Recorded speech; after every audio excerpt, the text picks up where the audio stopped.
Sorry, I forgot to unmute my mic. As I was saying, I'm glad you guys like it. It took me a long time to put that together. Well, not a long time, so hour or two. But I I like to do things that way so I, get unique tracks. I pay producers for them because in that way, my stuff is always whatever you hear on this channel, it belongs only to this channel. So if you hear it somewhere else, that means they stole it. And in case you alert me, so we can get YouTube on their ass for the copyright strike.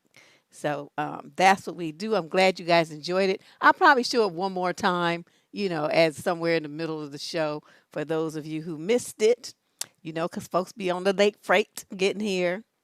But what we're doing here today, for those of you who just wandered in because you saw a live stream and you saw something that I put up on Twitter or somebody else put up somewhere, what we do here is go over advice questions that have been previously submitted. I want people to understand that because people have been coming through thinking they're going to get questions answered, tonight. This isn't that show. These letters were all sent in advance. If you want your letter considered, you have a problem though, and you want to consider it for next week or the week after something, in the show description page down below, you will see a link to the advice submission form. Just go and click it. It will take you to survivingdating.com, my blog, and you can, fill it out and send in your question for a future show. But we do not answer questions tonight on this show. We will be doing some of that though on Friday. So if you guys have some questions you want to get answered in real time, there will be a $5 super chat $10 super chat donation required, and then your question will be answered right here on the air. That's Friday night during the ladies' night out special that we're going to be having, talking so much stuff. So bring your wine. It's starting a little bit later than usual. Check out the show page for more information. So tonight I read the questions, I answer the questions. If you sent in a question, be sure to listen to not only to what I have to say, but like take a read at what the chatters have to say, because a lot of times they're from your area, so they have insight into resources and places you can go and things that you can look into that I don't, because I don't live there. Okay, I'm on the West Coast, and a lot of this stuff comes in from the South and the East Coast, and they, have a better handle on it. So be sure to check both places, listen, but then read as well. Okay, guys, ready? Hey, Lady Boss. Lady Boss, I see the usual suspects here ready to get their laugh on. All I know is I'd be glad that this is not me. That's all I can tell you. I'd be happy that these situations are not me. Okay, let's go. Question number one of, oh, that's right. Hold on. Let me see how many we got. I forgot to check.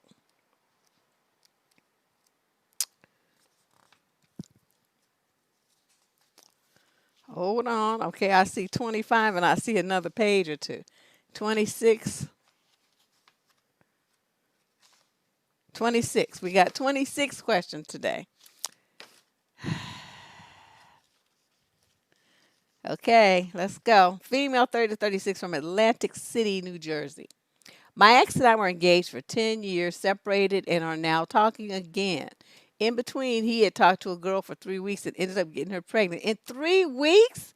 Now the son is turning 1, and she's having a birthday party for him and invited my man to his first birthday. He said he is going because it is his first birthday and he does not want to be mean and take that away from him. He asked me if he could take our son and he would only be gone like 2 hours. Is it wrong? I feel like he should not be going to this party and he should throw his own for him with his own family. I know she wants to be with him still because she posts memes about it all day every day. He also showed me their text so I could see that it's only about their son, nothing else.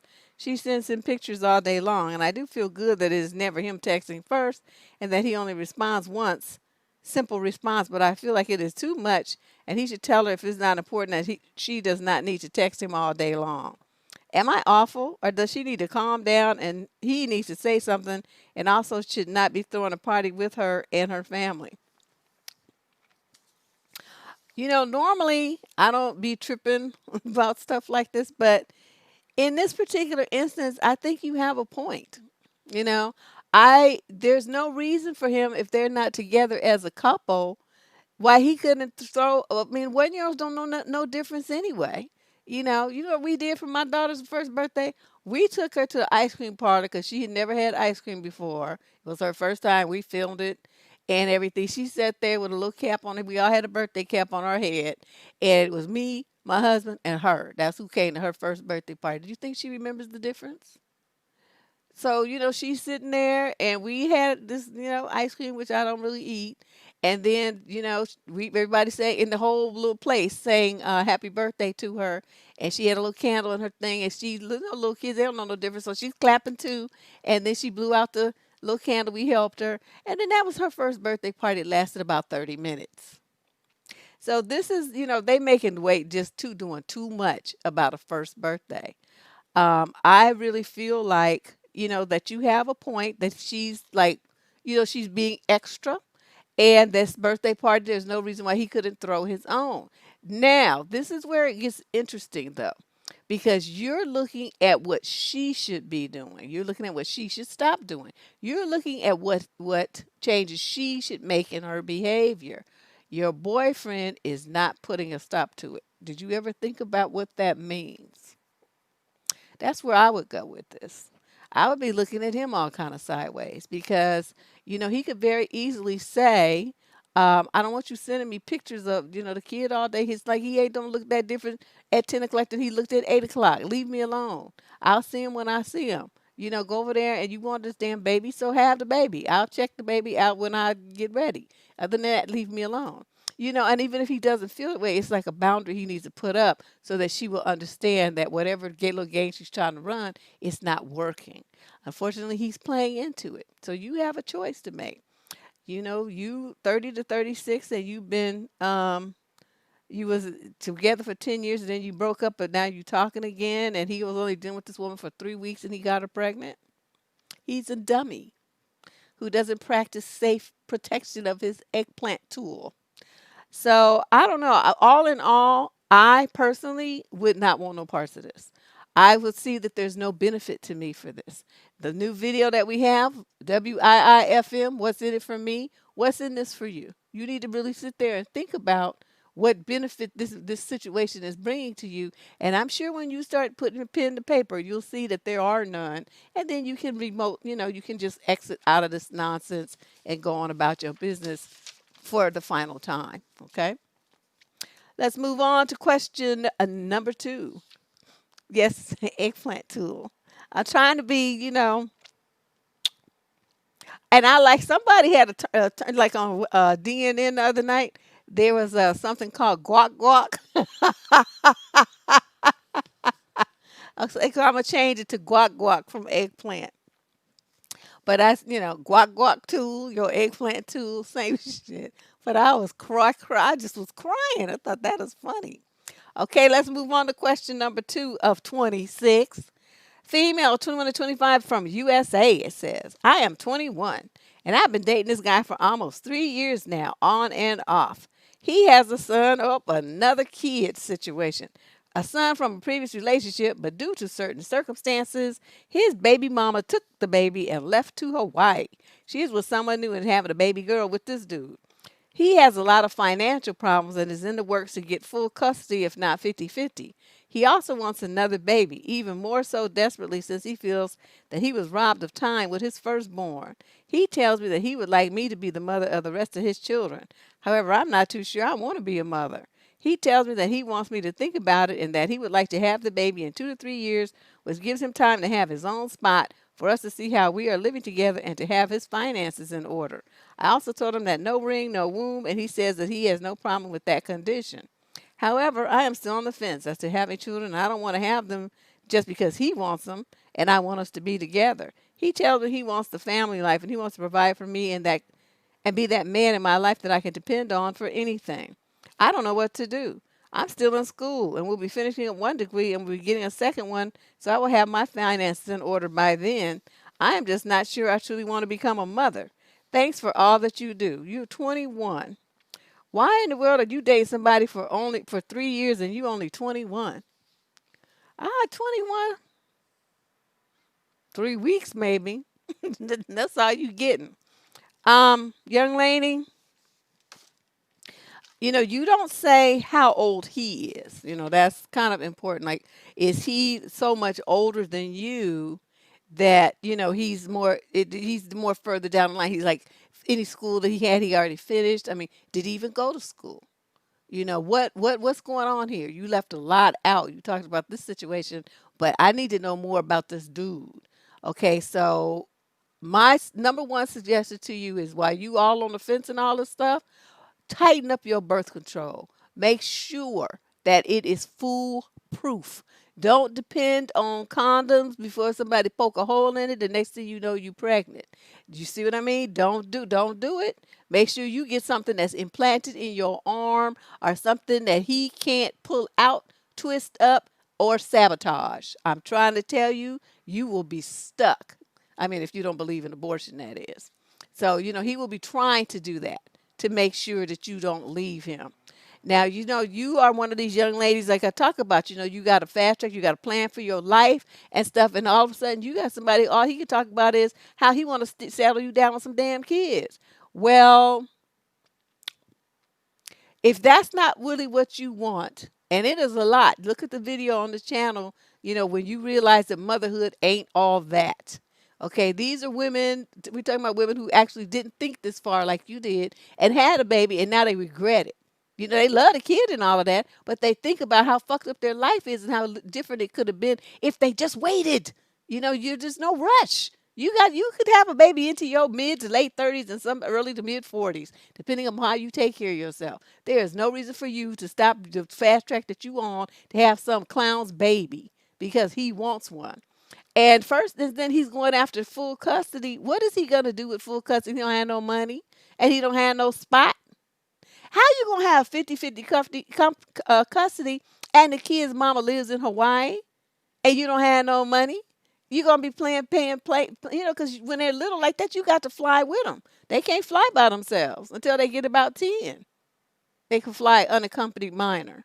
So I don't know, what dream he's having here, but you need to bring him back to back to reality and tell him, look, I'm not trying to have no baby. I'm not trying to have a baby now, and I don't know if I want to have a baby later either. I know you would like to have me be the mother of your children, but I don't know if I want you to be the father. I don't even know if I want a father for any children, because I don't know if I want children. So you better really think about this. And if once you arrive at the conclusion that with you and him is on different pages of different books, break up. There's no reason for you to stay in a relationship with a man who wants a different life than what you want. You want education, you want accolades, you want achievement and glory and accomplishment, and he want to breed damn kids. So it sounds to me like you two are on a very different page and very different books. So you need to really give this some serious thought. I'm not going to tell you what to do. I'm just telling you, be true to yourself and really think about that. What's in it for me? What he's talking about, what's in it for you? To be breeding a bunch of damn babies for him because that's what he wants. I would have been gone personally. You know what I mean? She's got to be honest with herself first. If you notice, Anonymous, she's more confused about what she wants. She can't really think about what he's talking. I mean, she mentioned it, but her main focus is, these are the things he's proposing, but I'm not even sure that I want what he's talking about. He's, it's good and all of this, but even then, if he wants it, and even if you are on board, I'm telling you, he's not equipped. He don't have no damn money. He don't even have his own spot. And he talking about having all these damn kids and taking care of somebody. That's some nonsense to try to hang on to somebody who he sees is about to be, he's about to be an albatross around their neck. That's what that is. What education does he have? He don't have no money, obviously, because he would have his own spot. So you really need to rethink this relationship because, to me, listen to him. If you were my daughter, I would be throwing a fit right about now and changing your phone number. Even if you're 21, I don't give a shit. I'm changing it anyway. And you would be leaving him alone. That if you were my kid, because then I could see where he's going with this. He don't want you to be all these wonderful things that you want to be. He wants you to be a breeder for him. So, of course, he's going to agree to everything you have to say. I don't know. I'm just telling you. If you were my daughter, I'd be raising holy hell, and you would be breaking up with this fool. Because he ain't offering you shit. He can't even do nothing for him damn self. So what's he supposed to be doing for you? Especially if I'm having any financial input into your education. Oh, you using my money and you talking to this dusty baby breeding bum? No. that show would not be happening. You would so be breaking up. And I don't care. He could go to Hawaii, Alaska, to Mars. I don't care where he goes as long as it's away from you. Okay. Now, spoken like if you was my daughter, that's what you would be hearing from my lips. So I feel like I may as well just tell you now. Okay. I'm filling in for your mama. Question number 3, male, 26 to 29, from Columbus, Ohio. Okay, I'm a guy, and some people may find this sexist or offensive, but I just have to be real right now. Oh no. When they intro like that, I know it's going to be some drama. There's nothing more offensive or unattractive to be than a woman with bad hygiene. I'm a very athletic person. I love to work out, run, and be outdoors walking and hiking and hooping. I get doing these things to make you sweat and even smell. So I'll be sure to wash my ass. I know it's summertime and people sweat with the heat, but ladies, if you are going on a date, a first date, I should not be able to smell your sweaty armpits or your bad breath. Oh my God. Deb, I was recently on a date with a woman I was so looking forward to getting together with. We had been talking and flirting for quite a while, and we actually discussed turnoffs and ons. We both agreed how important good hygiene is. But when she got to the date, she was musty as hell.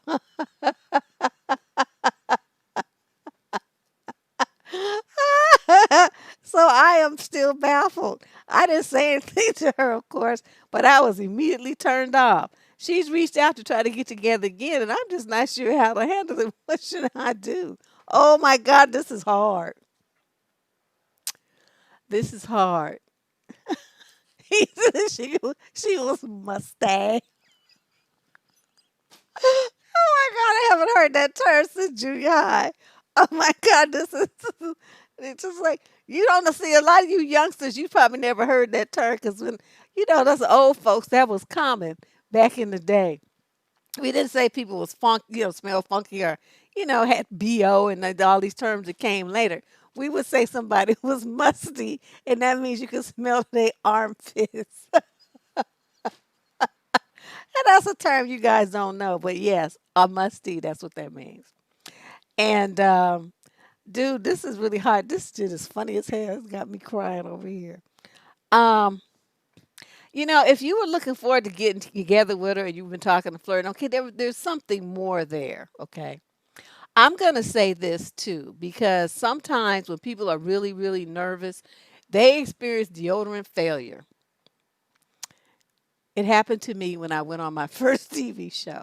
I was very clean, like my body. I admit my desk and shit. I have papers and stuff everywhere, but it's not dirty. It's, cluttery from all my stuff, but it's not dirty. And I was just a nervous wreck. I was just sweating my hand. I never sweat like that. I could feel it on my back and everything. And it was just terrible. So, but luckily, I always carry like those little mini sticks of deodorant. So I would excuse myself. I went into the ladies' room, got some paper towels, scrubbed them armpits, put on some fresh deodorant, and I was good to go. But yeah, stress sweat, right? See, that's what it's stress sweat. That's what the ladies are saying. It's and this is a real thing, my brother. I'm telling you. So obviously, if she was you were worked up about meeting her, you were excited too. People respond to excitement in different ways. So I'm gonna tell you not to write her off just because of that. Okay, because having experienced that myself, and I was stunned because that had never happened to me before. I A had never been that nervous, and B never had deodorant failure to where you walking and you were like, "What's that smell?" And I could smell myself, and so I quickly had to take care of that. But not everybody carries deodorant in their purse like me because I'm a weirdo. Well, so I'm just saying, yeah, Boogie. See, that's dude, cut her some slack, okay, just for this one time. Um, and then, if you see that this happens again, then that means this is, something that you probably is just not going to work for you too. And then you just going to have to cut her loose, tell her you met somebody else or something. Just lie. Just, I met somebody I like better or something like that. You cool and everything, but this other lady I met, just happenstance, just happened, and this and that. You're gonna cop the plea of life to get dip out on this situation. But I'm just saying, just for right now, just give her another chance. Um, And see, I mean, she may even bring it up, like in a joke, like, oh my God, I was so embarrassed because blah, blah, blah, blah, blah. And, when I got home, I could smell, and I was like, oh, Jesus Christ, I wonder if he smelled. You know what I mean? Just so give it a chance and let's see what happens. Don't be so rigid, all right? Because it's hard to find somebody that you want to talk to and that you excited about meeting. And like I said, this stress sweat is a very real thing. She may have never experienced that before, like me, never experienced before that time, and never happened after that. But that one time, I don't know, I don't know what happened. But my secret didn't keep no secrets that day. It was horrible. It was horrible. So I can say from firsthand experience, that sometimes it just happens and there's nothing you can do about it. Like if she didn't have no deodorant in her purse, then she was just stuck. What shit she could do about it? So let's move on to question number 4. Female, 30 to 36 from the UK. My husband and I have a very open relationship, and I mean that in all aspects of the word. But twice now, I've caught my husband with pictures of other women on his phone. We spoke about it, and I guess it was sort of swept under the rug. I get it. I'm not the only woman in the world, and I get that my husband is human and can be attracted to other people without acting on it. But here's the problem. Last night, I found out that not only is my husband a member of certain kinky sites for the past 3 months, but just this week, he became a member of a gay site. Oh, where do these people find me? As I mentioned before, he and I have always been open and minded in our relationship, but never would I think that he would find that interest in a man. I am not by any means implying that he is gay because I have watched same sex activities myself and comfortable with my sexuality to know that I like it, but I just prefer being in a relationship with a man. Hmm. My concern is that now that I know this about him, I have to speak to him about this, but this is a very sensitive subject. Keep in mind that he is homophobic. I know these are signs. Trust me, I know. But how in the world do I approach this topic without letting him know that I know about the sites, without making him feel like I am judging him? I need him to know so we can decide on what is going to happen without it getting ugly. Well, why you can't let him know that you know? I mean, you're married. You have this quote open relationship. If you open enough to fuck everybody under the sun, then you should be open enough to open your mouth and say, "Look here, boy, I done seen you on a gay site. What the fuck is really going on here?" I don't understand why you have all these boundaries and rules and regulations when it comes to that, but you can do all this fucking. Lady, you're weird. Okay, this don't even make sense.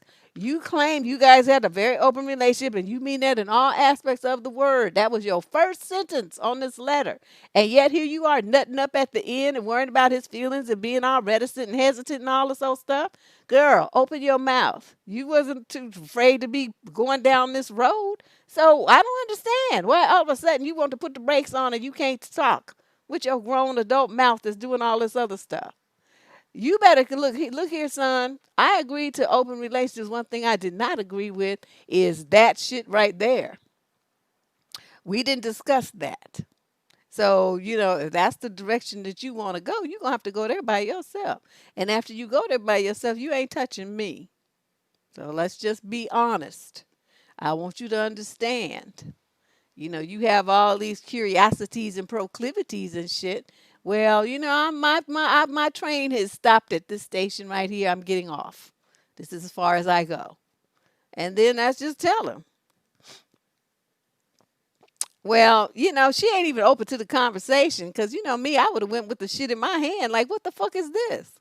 We're not gonna be hesitant about that. You want to look what you're looking at. Why are you interested? What's going on here? But that would be nothing I could ever do anyway. I just don't. Well, I feel like a relationship is meant for two people, and that's why they call it a relationship. And once you start involving third, fourth, fifth, and 17th parties, then you have a village or some shit. I don't know what you got, but it's not a relationship in my mind. It's not I'd want to be bothered with because of the problems that it always causes, which are things like this. It's hard enough trying to deal with one person. You're going to be bringing all these other miscellaneous stray people up in it, their energies and their conversation and their thoughts and feelings and their health history and their diseases and their nonsense and mental illnesses and all this old stuff. See, I'm not trying to deal with all of that. It's bad enough. Well, they're not having it at everyone at the same time, Junebug. That's what that is. But if it's sequential or even intermittent or over the period of years, but it's still a vast number of individuals in your relationship, I can't. And I don't know what you're trying to do here or what the purpose of all this is, but I bet you one thing, y'all gonna end up divorced. Watch. I've got my little crystal ball working. This shit don't like this don't never work. It never works. I don't know why people even do it. I think they be doing it because they be on some kind of thing where they be trying to save their relationship and they just, want to give it every opportunity to keep that man around. And then it don't never work because they keep going down, down that rabbit hole. And then pretty soon you just got to get off. And, all the time that you wasted trying to go down the rabbit hole with them, that's just years wasted of your life doing some shit that you shouldn't have been doing. I never met somebody who's doing this kind of stuff who has really good self-esteem and good, you know, good confidence about themselves. It's always women who feel like they need to please their man to keep him. That's what I've seen. Now, I'm sure there's people who are not, but I can only go from my personal experience. Question number 5, female 26 to 29 out of Milwaukee. My boyfriend and I have been together for 8 months. He has been friends with this girl, but I only just found out a few months into our relationship that she was his first great love, although she didn't return the feeling. Oh, so one-sided love. Ever since finding out about his feelings towards her, it's been bothering me. He says he has lost that kind of love that he had for her, that they are just close friends. But I can't shake the fear that his feelings will return by hanging out a lot or that she will finally confess that she has feelings for him. We had multiple arguments about this. He doesn't deny that this could happen in the future and that he would want to try having a relationship with her if that's what the future holds. Wow. However, he says that he loves me and he's in love with me and I shouldn't worry about this because they are just friends. Nigga, stop fucking lying. Girl, regardless, it still makes me jealous and makes my stomach drop whenever I think about it, or whenever I see him texting her, or just when her name is mentioned. I want to get rid of this jealousy, but I have no idea how. His love was never returned. They never had a relationship to which he could say he won't date her again. He still has a desire to be with her, though, if the future lets it happen. How could I accept their friendship knowing this? If you accept this, you are an idiot.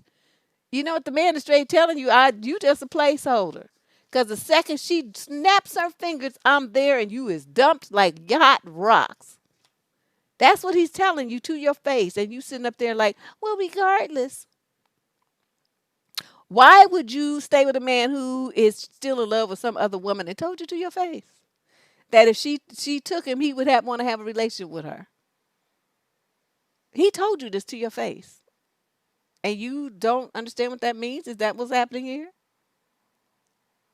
This is what you do, young lady. You go to dude and you say, dude, me and you is through.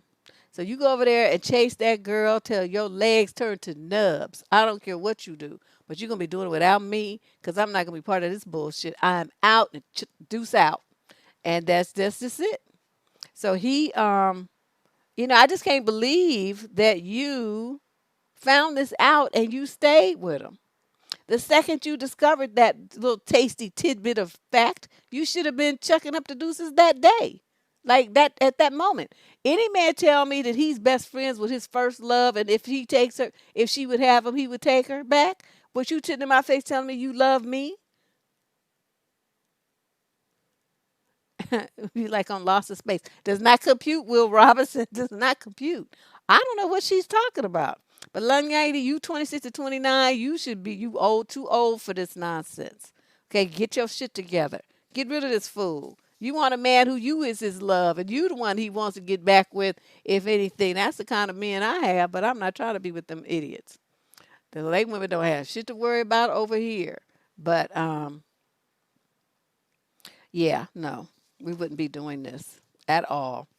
Let's move on. Question number 6. We got, what did I say? 26 questions today. It's one more than we usually have and like 10 more than I'm used to. This is ridiculous. I'm going to be here all day. I say deuce out, but it's the same thing, I guess. Girl, female 21 to 25 from the USA. Guy older than me approached me on the street in the middle of the day trying to have a conversation with me by commenting on my clothes. I wasn't interested, so I ignored him and moved on. As I got into a shopping mall, he got in there too, and I saw him looking at me from the distance, acting like he is shopping or whatever. I got out of there and went home. I looked behind me in case he's following me. I didn't see him. But when I was near my house, he appeared out of nowhere and asked me for my name, gave me compliments and so on. I looked away and ignored him. But he was persistent, so I got mad and told him to get away from me. He didn't like it and started asking me why I'm being like that and so on. Oh my God, this guy is ridiculous. Since I don't know how to get rid of him, I ran away because I got scared. Was that an attempt to flirt or does it seem off? By the way, I tried not to draw attention to myself with clothes and so on, so why do I keep attracting creeps? I have a history of men stalking me and new situations like this trigger me. I even feel guilty for being rude to him in case it was all in my head from past trauma. Any advice is appreciated. Like, how was I supposed to handle this? I'm glad you asked. You need to get you, I don't know, you say USA, you should have been specific. Um, Stun guns are legal in some states, pepper spray, bear spray, all this old stuff. This dude is stalking you. Okay? I don't know who he is, but you should have never went home. You should have went to the police station. In situations like this, do not ever lead them to your house. That was a mistake. I know you feel safe there, but now he knows where you live, and you told him that. Okay, so you don't have safety at your house anymore. You have a fool who knows where you live. Okay, and that you weren't thinking. That's not how you handle this situation. You go to law enforcement. You say there's the guy that was trying to talk to me on the street. He followed me into the shopping mall, and he's still following me. I'm scared. Now what I'm thinking, you in that 21 to 25 age group, sex trafficker. He's trying to get you, and then you don't never let nobody get that close to you like that to be asking you nothing. The second you saw him that coming, in your neighborhood, you should have took off running. Okay, did you have to be more. You're not gonna stand there arguing with somebody like this because now you're in one place. He knows where you are. He followed you there. You don't know who he came with, so you standing there arguing with him. You're not paying attention to what's going on back there and around you and stuff. Now here come two more dudes. They grab you. One puts something over your mouth and put you in a car. And then what? That's why you don't let them get close to you. The second they do some shit like that, you take off running. And you don't be embarrassed. Okay? You don't be embarrassed. You scream and you run. You want to draw as much attention to yourself as possible. If you have a noise machine, they have those little personal alarms, a loud whistle, anything that's going to get the attention of a whole bunch of people, nosy people that will be looking out their window, and you say, help me, this man is following me and I don't know him. Okay, these days, the fucking Karens, they want to call the police on everybody about some bullshit. Let them call on something that's actually worthwhile calling about.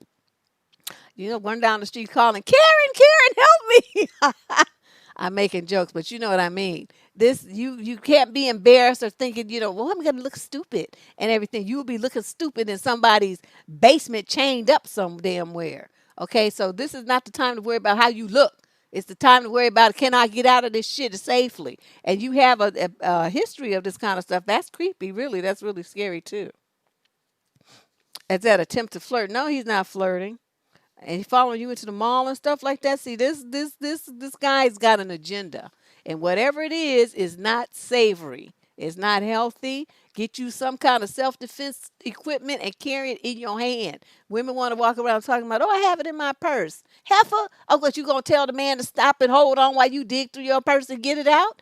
When you walking around, have your shit in your hand. So in case somebody comes up too close, you don't ask him no questions. You didn't invite him to get in your face asking you nothing. Arguing with you and telling you what you need to do and smile and all this old shit. Blast his fucking ass in the face and then take off. You don't want, these dudes get on my nerves. I was just trying to talk to you. Nobody asked you to talk to her.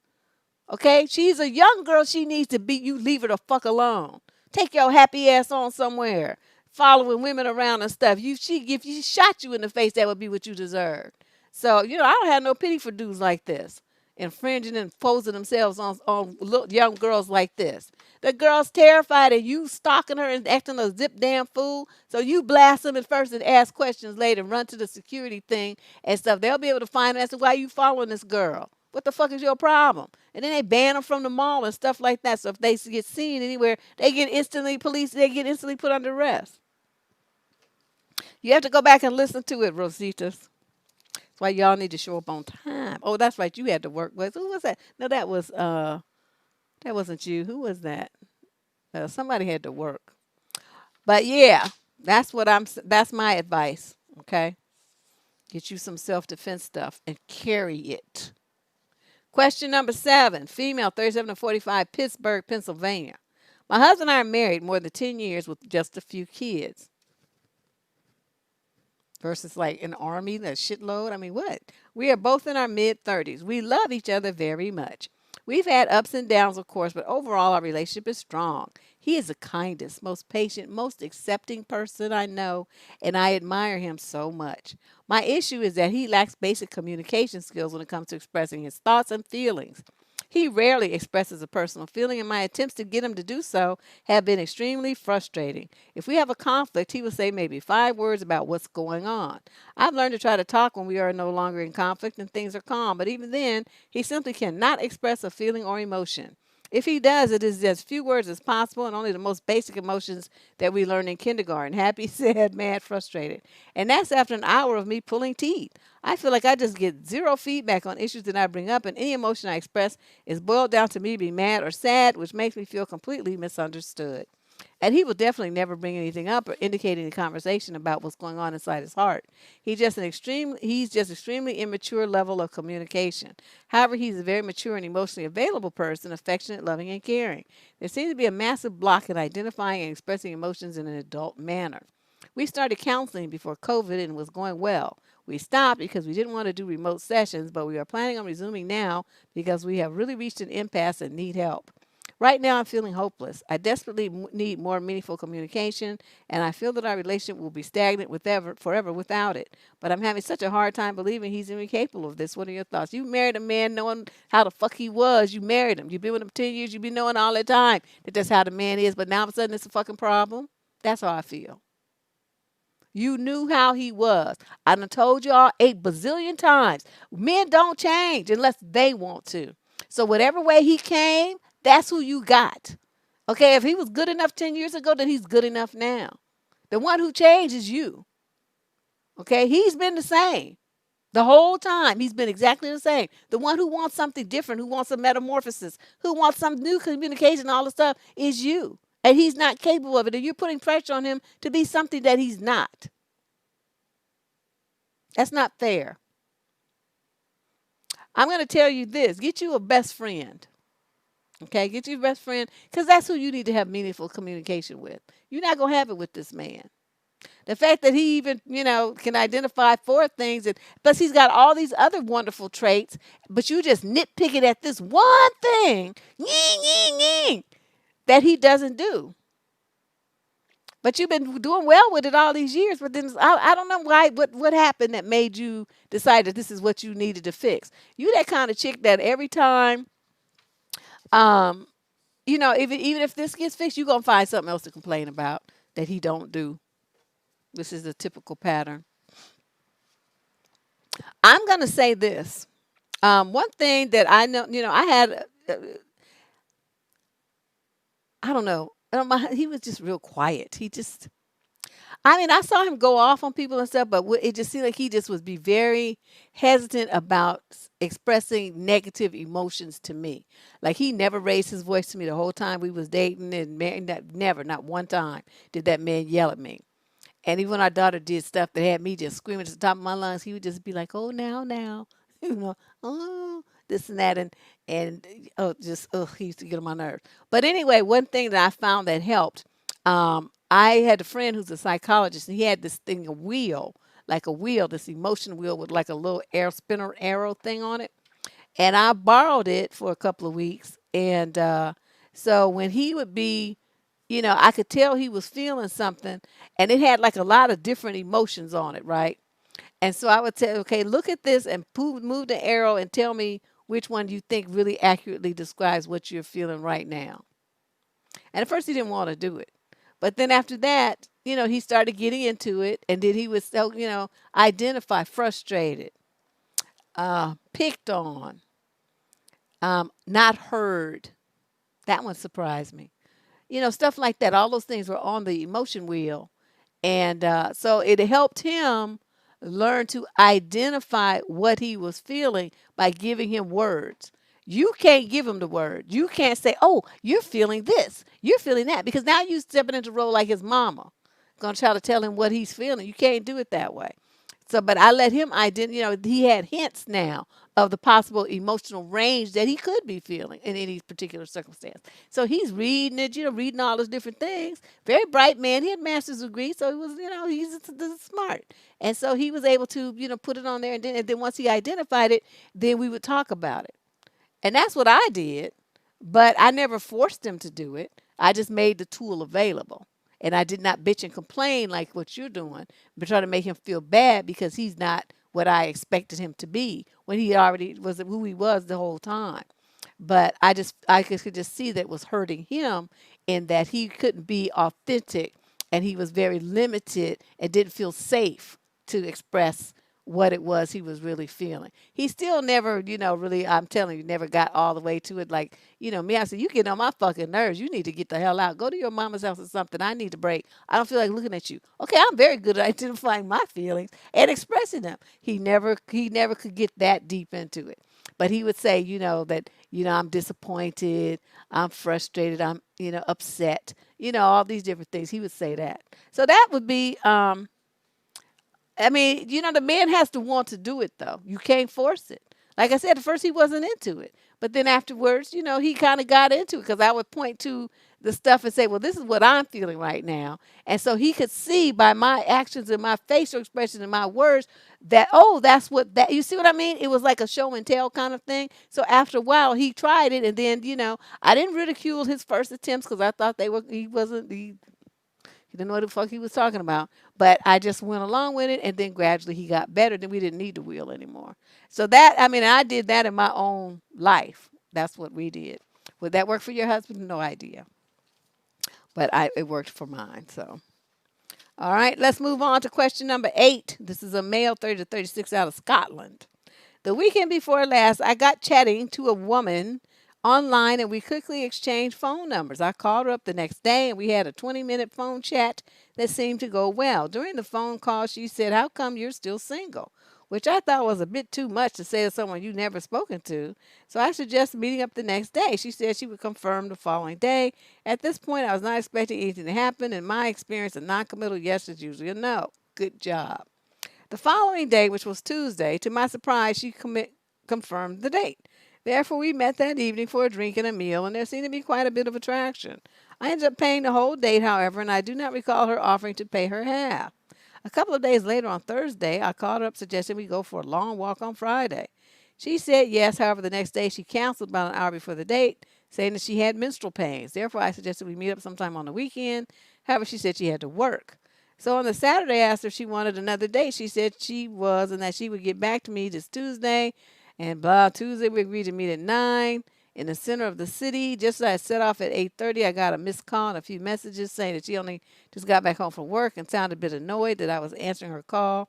I called her up and she asked to meet somewhere closer to where she lived. So I agreed to meet her by the nearest station. I got there at 9:15. She said she was not ready yet. 5 minutes later, she messaged me saying she was on her way. 2 minutes later, still no sign of her. So I asked her where she was, and she said she was getting on a bus. By 9:45, there's still no sign of her. At that point, I messaged her saying I was going to leave it for another time. It was getting too late. Following the message, she called and once again said, "I think it's too late, so I'm leaving it for another time." My instinct is not to pursue this any further as I'm getting bad vibes about her. Am I correct in these suspicions? Oh, absolutely. Any woman who's very interested in meeting you would not be missing times and stuff like she's doing. Either she's one of those kind of people who's got really bad, because there's some people like that. The time to them is just like a foreign concept. They don't really get it. That other people, watch the clock and have like appointments and being punctual and stuff. That's like, what? Huh? They just not. She might be one of those, or she just really just not that interested. And, I'm going to tell you this, where you messed up. On your second date, you want to take somebody on a long goddamn walk? What are you, Christopher Columbus, motherfucker? You don't be offering to take no woman on a long walk for the second date. What is wrong with you? You trying to be free and cheap? If you're going to do that, then you go someplace inexpensive. I don't know, the ice cream or something. But you don't be trying to make somebody get sweaty and hiking with bugs and dirt in the heat and shit. What's wrong with you? Of course she didn't show up for that shit. I would have flat out told you no. If I want to go on a goddamn hike and be nature girl, motherfucker, I would be dating Bear Grylls or somebody. I'm not trying to do that.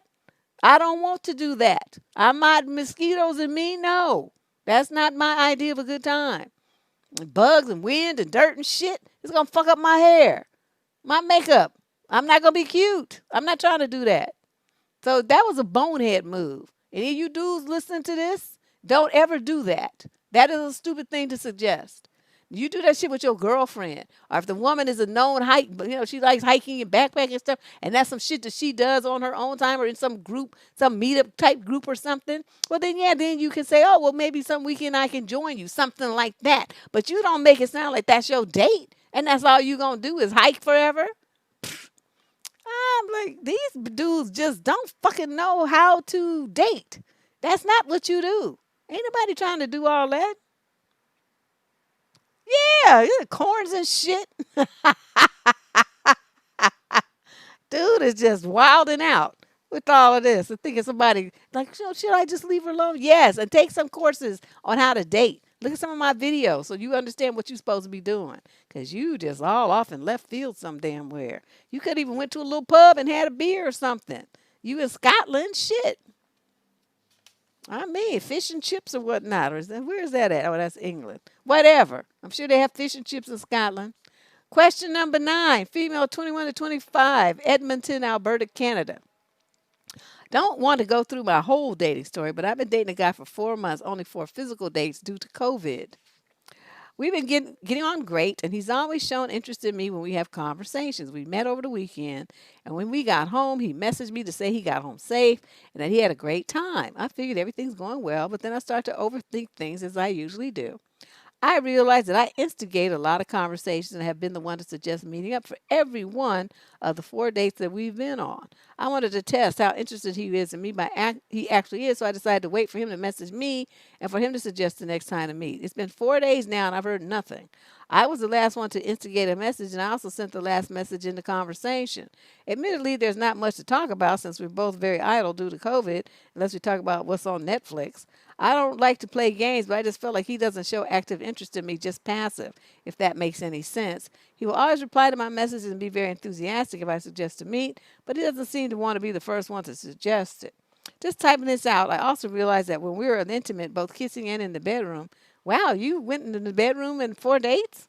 He never instigates. He's always me. I can tell he really enjoys being with me and finds me attractive because he often reminds me. He's never been in a serious relationship, and I'm wondering if he doesn't know what to do or if there's something else going on.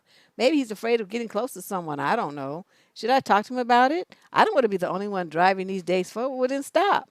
Miss 21 to 25, don't do shit. Listen to my video on never help a man. See, you helping. You trying to do it all. You just make the dates, make the calls, initiate a bed, do everything. You doing everything. What is there for him to do? He didn't get a chance to show interest because you was doing everything. Sit your ass down. Okay, sit down. And don't you do nothing. Don't you even touch the telephone unless he calls you. Okay, that's what I say. And date other people. It's not like you in a serious relationship with the dude. I don't understand all this. I'm only, only talking to this one person. You have all these expectations of this one dude that you're not even in a relationship with. Where they do that at? You should be dealing with 3 or 4, 5, 6 dudes at 21 to 25. Your time should not be tied up and you sitting up here writing me letters about one dude that you're not even in a relationship with and haven't seen for months. This makes no damn sense. If you were my daughter, I'd be slapping the shit out of you right now, telling you to snap out of it because you're delirious. This is not how you handle yourself. You young and you uncommitted. Act like it. And this is the only day to do 4 times and you slept with him already. What's the rush? What you doing? That was inappropriate. So see, that's when you one of them kind that once you sleep with somebody, you think you have a relationship with them. Don't do that no more.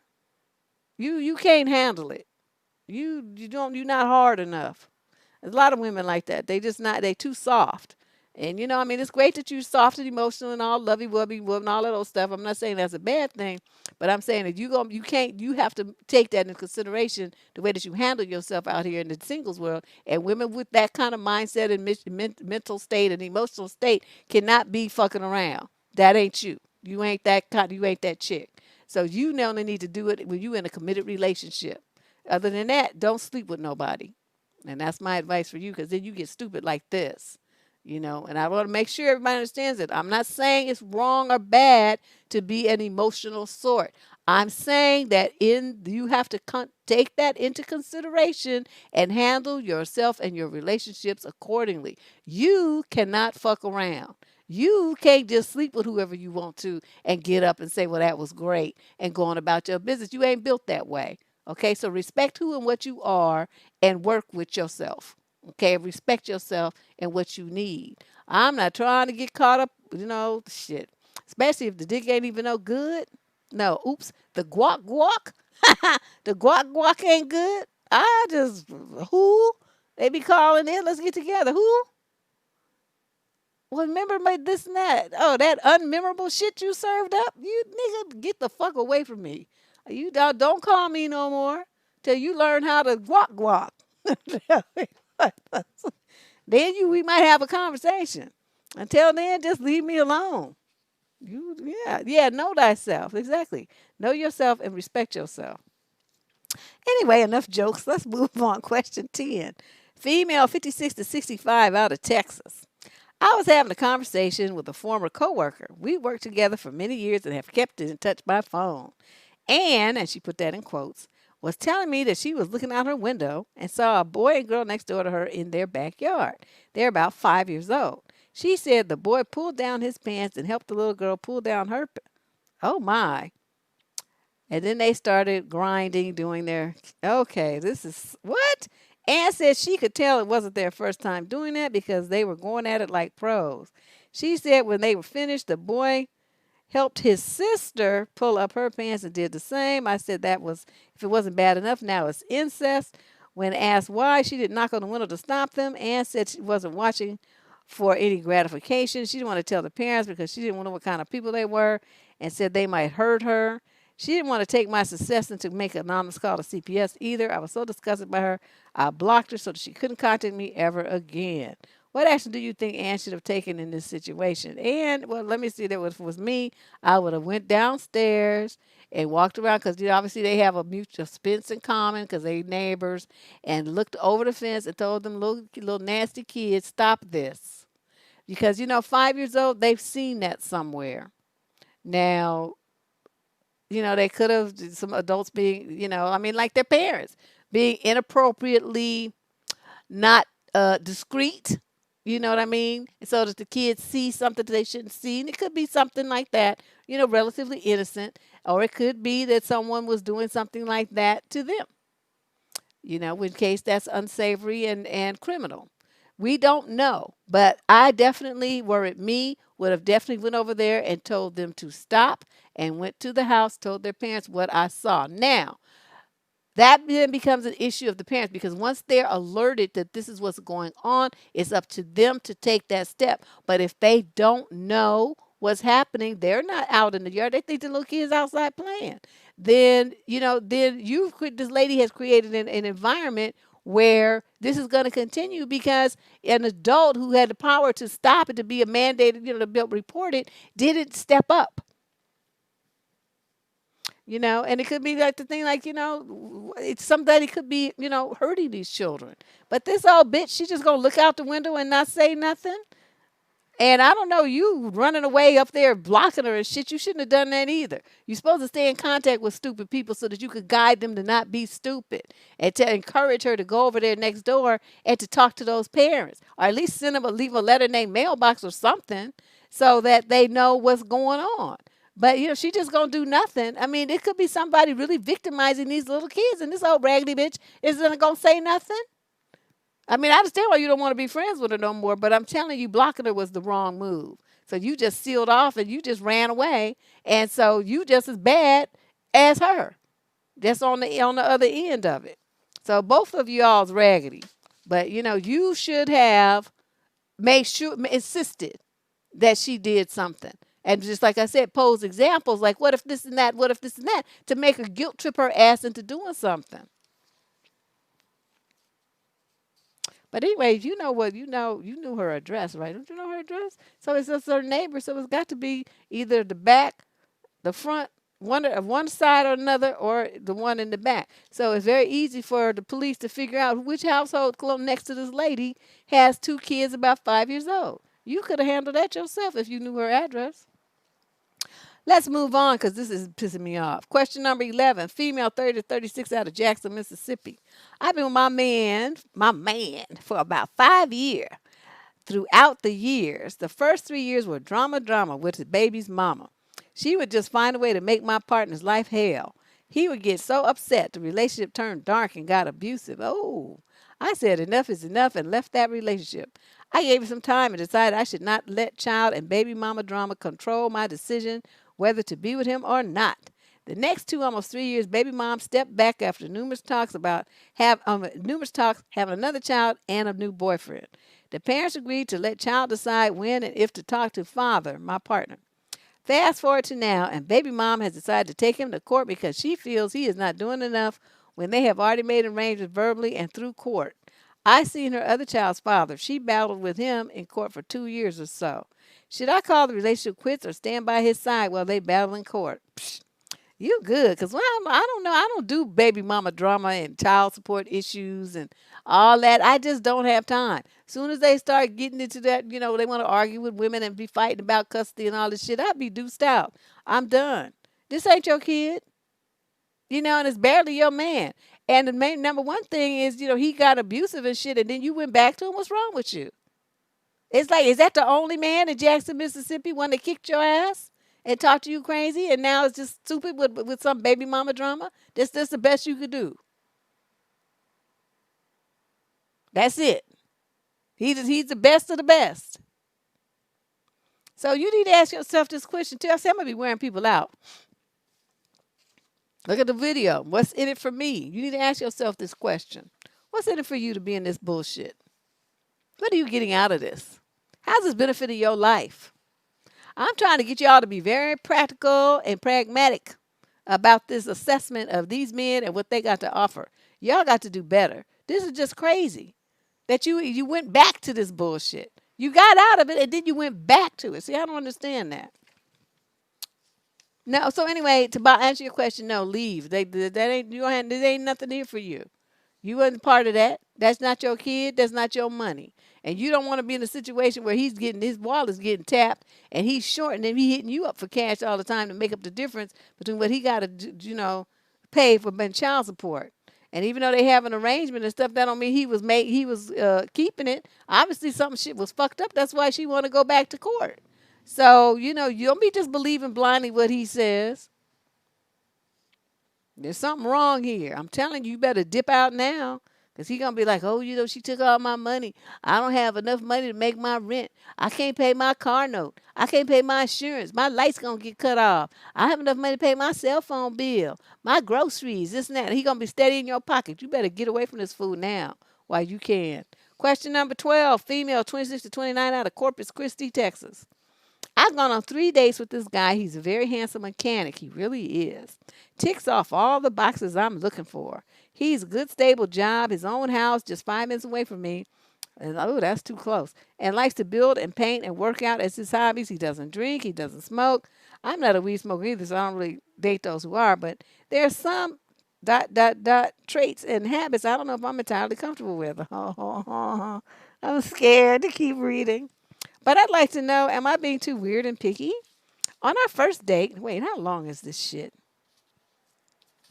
Let me see how long this is. Oh my God, she got a first date and a second date. Okay, he was quiet and very sweet. He asked a lot of questions, seemed to be a good listener. On the second date, he was a bit more talkative, but still kind of quiet. We drank, so it was more comfortable. On our third date, I noticed some things I wasn't entirely comfortable with. He has a very hard time maintaining eye contact. We were sitting outside on a coffee patio, and he wouldn't really look at me. He kept staring at cars where they were female drivers. He was hardcore staring. Then he would look back at me for a second, then look back at the cars. I could tell he was looking at the women. I couldn't tell, or just being comfortable with the eye contact. He's probably looking at the cars. He's a mechanic, girl. Either way, I was a bit comfortable with it. Then he kept making these weird jokes that didn't make a lot of sense. For example, I think I made a kissy face and puckered up to be funny and cute. And he responded with, "Is that you firing my gun?" And I was confused and asked, what? Notice me making an exaggerated kissy face. And he quietly laughed and said, I was making a dirty joke. I guess you didn't get it. Kind of weirded me out. I don't know. I kind of felt like I didn't really make sense for what I was doing, but I moved past it. Next, we were in the park walking around, and I think I was talking about possibly bike riding on our next date. And then in a weird, funny accent, he shouted, fuck, causing a few people to look our way, confused too. I was also confused, and I go, what was that? And he says, oh, it's just something I do sometimes to be funny.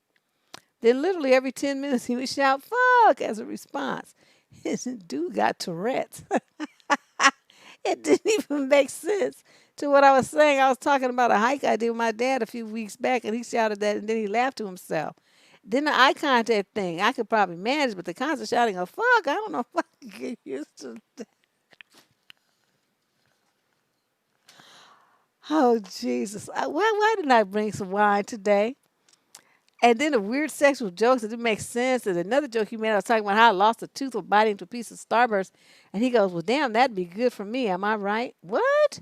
I think I knew what he was trying to say with that last one, but that still doesn't make sense either. If I lost one tooth, it wouldn't make much worse for guys because they're supposed to be scraping their business. And she put LMAO. I've been told I run away from guys a little too fast, so I really want to be open minded about this guy. By the way, I already agreed for our first date, but I want to see what you and the squad thought about this. I'm going to tell you what I think. This motherfucker crazy. This motherfucker got Tourette's and autism all rolled into one. Plus, he's just a hornball and he's stupid and he's uncouth. I mean, it's great that he has all these other qualities, but he got too many bad ones.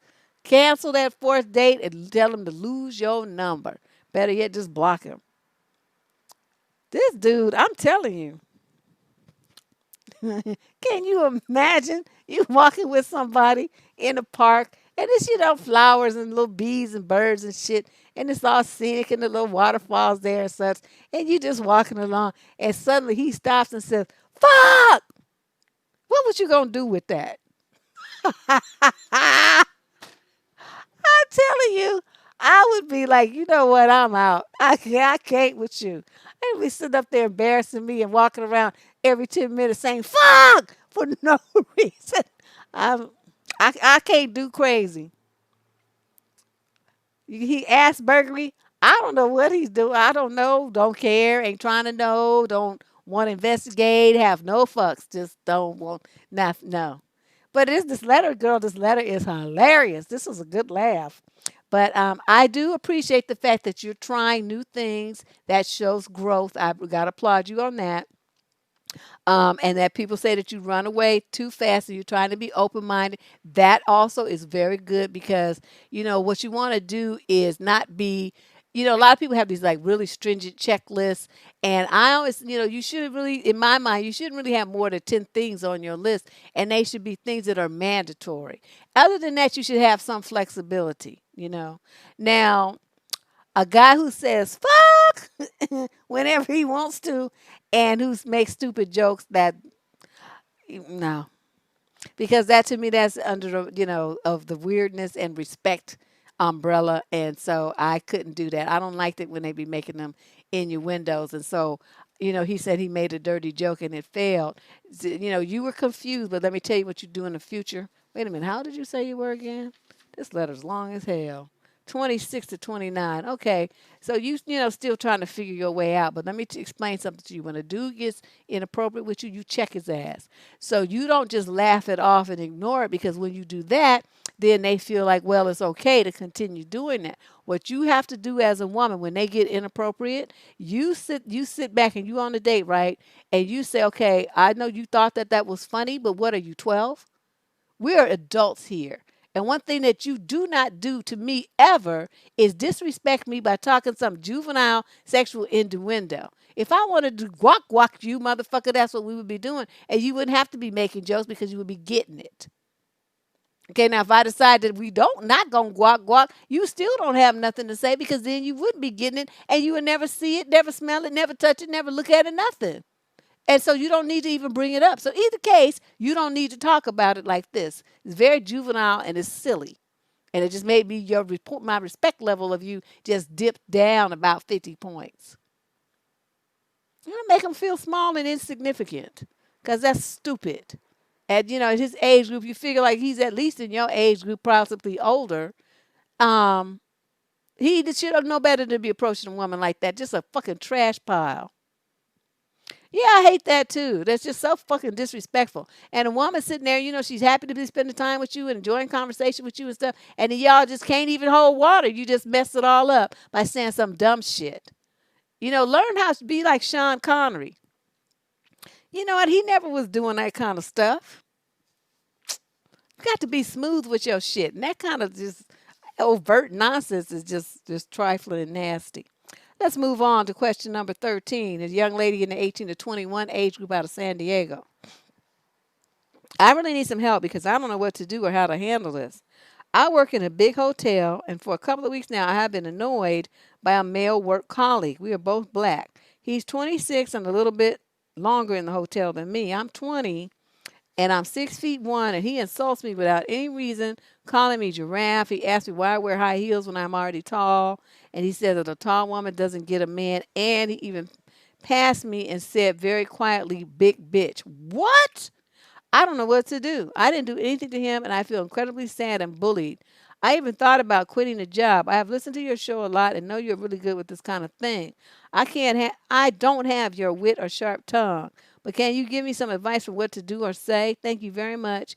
And best regards to you, Lady Boss and the squad. Oh, you poor little thing. Okay, this is what we're going to do. This is what you do. The next time he says anything to you, you stop. Okay, and you're going to have to practice because you're only 20 years old, and I know this is going to be hard for you. But I'm going to tell you right now, any business that you are in where there's going to be stupid ass niggas, you're going to have to learn how to stand up for yourself. Because they just always want to clown and show the inside of their ass. They would never say that shit to a white girl. They only going to say it to a black one. So because they feel like they can get away with it. That one not going to say nothing. So this is what you do. So when he says anything to you that's inappropriate, again, you stop and you say, look, you have been acting a fool with me for weeks, months, however long it's been. I'm putting you on warning right now. You say anything else inappropriate to me, unprofessional to me, anything that demeans me, that could be even remotely considered as workplace bullying, I'm reporting your black ass to HR. And I'm going to give them all the complete list because I've been keeping a record of all the things that you've done and all the things that you've said to me, including calling me a bitch. So you, sir, are going to be out of a job. Because they be trying to get rid of niggas anyway. You're giving them a reason. That's what I would tell him. And watch his face crumble because then he's going to be realizing that you ain't the one to be toyed with. See? They just acting a fool. Yeah, you get him. But see, you're not going to get him. You're going to tell him this is the next step. Okay, and the second he does anything untoward, you immediately go and write all the stuff that you told me that he's been doing, write all of that down so that they can see that this is a pattern of bullying that he's been doing and it's inappropriate, it's race related, and they're calling you, the B word that's totally, most companies have policies about, that kind of stuff, and he's already violated it. Okay. But you won't give him a warning. So he needs to understand that, your ass is on shaky ground, motherfucker. I hold the key to your future. And the thing, if without a reference or you get fired for sexual harassment, you can't get a job in that field. Not there. Every place that they call, they're going to ask that question, which is a legal question to ask. Would you rehire this person? And they're going to say no. And then the new employer is going to be like, well, sir, we chose someone else. See, because niggas don't know how to act. They get in the job and they always want to act a zip damn fool. They don't know how to keep their mouths closed. Always something about their dick. Always, always. That shit pisses me off. I can't even tell you how many times I had to deal with stupid men like that. And it was all, it's just so inappropriate. And here you are, just a kid, just barely out of your teens. If anything, he's been there longer. He ought to be taking you under his wing and showing you the ropes and being a protector, like black men claim that they are, and all of this kind of stuff. Showing himself to be a leader, showing himself to be somebody that can mean something that you can respect and look up to and admire. Instead, he's showing his stupid, ignorant, fucked up ass. Idiot. He may try to get revenge, but you don't worry about that. Stop with that scary bullshit. I don't like that kind of mentality. You in the wrong place for that shit. If he's the kind of thing, you get, she has the protection of the law. Try it. Try it. Because everything that he brought on himself, he brought that on himself. Nobody made his ass start acting like that. So if he gets fired, it's his own fault. He did it to himself. So don't be telling her what she ought to do based on what he might do in retaliation. That's some bullshit. We don't do that here. You in the wrong chat for that shit. Wrong channel. My thing is to get women to stand up for themselves and be brave, not wallow in fear of what might happen based on, and that just take a bunch of bullshit from a man. We don't do that here. Question number 14 rather. Female, 30 to 36, out of London. I was seeing someone, we spoke for a year, and in that time we went out for meals, drinks, etc. Went on holiday and slept together. Ooh. The whole time he said he wasn't dating me and didn't want a girlfriend. Okay. And you're 30 to 36. That was a year. And you did this for a year. I stopped speaking to him for a month. Then he started messaging me again 2 months ago. We text every day, and last week he rang me, and we spoke for 2 hours. He is on holiday abroad at the minute, and he texted me saying, my son said I need to settle down. And I replied saying, your son is right. Ha ha. He replied saying, I got a date on Friday with someone. It was like I was being punched in the stomach. The last 2 weeks, I thought it might start up with us again. He was texting me constantly. He rang me. He told me I look nice at the weekend. Just generally being nice. Why tell me about the date when he knows I have strong feelings? Yet told me that he didn't want a date, and yet here I am being told he has a date. I actually feel sick. Why did he have to tell me? The main thing is, why did you listen? Let's forget him. He showed he's been the same all along. The one who's being dumb here is you. Okay, you gonna fuck around with somebody who tells you for a year you sleep with him and everything else that he's not even dating you and that he didn't want a girlfriend. He told you all of that. You know what that means? That means he didn't want to date you. He didn't want to have a relationship with you. Read between the lines, girl.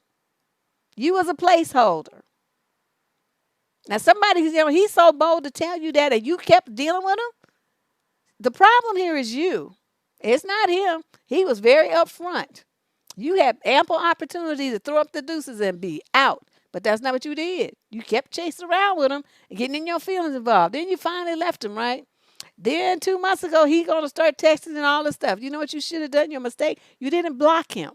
He should have been able to text you. He should have been able to ring you. He should have been able to find you. You didn't block him, though. That means you left the door open because you wanted him to contact you, which is proven by the fact that you fantasized that him texting you again meant that he wanted to bring something up, although he already told you, I don't want a relationship. I'm not trying to date. Okay, now somebody telling you I'm going on a date, what's he doing? Supposed to say I'm going on a hangout? It doesn't matter what he said. The fact is he's not trying to have nothing with you. Okay, so now you know this. It should be like sunken into your head by now. Change your number. Change it. Okay, because you don't seem to be good at blocking people. So just, and he told you because he's a narc, and that's what narcs do. He enjoyed hurting you. He enjoyed that emotional pain that you suffered. But see, that's why you're supposed to protect yourself and not let him have that pleasure. You're supposed to have blocked him. So do better about yourself, okay? Handle yourself better than this in the future. Question number 15, female 30 to 36 out of Ontario. My boyfriend of 2 years has this, quote, girlfriend, his best buddy here in our city. He has friends all over the world. He's super good at close friendships, maintaining them and cultivating them. Here he has this girl who's his friend who sort of encouraged him to start, whom sort of encouraged him to start dating me. I think that's what she meant. For the 7 years he's lived here, he hung out with her and her friends, and is even super close with her family. When we met, he was one of them. My life is full. Fitting him in was a challenge, but here we are 2 years later, still making a go of it. I have no doubt he's faithful and committed to us. But still, here's this girl. She's obnoxious, dresses slutty, is attention-seeking, and does things that I feel are disrespectful to me. Recently, we attended an event that her family was hosting. The minute we walked in, she makes a beeline to him and proceeds to give him a titty twister and pinches his butt. all the while barely saying hello to me. She makes it a point to be overly welcoming to him at every opportunity. Most recently, she felt the need to butt into a personal issue he and I were having, try to get him proof of me having a continued connection with a very persistent ex.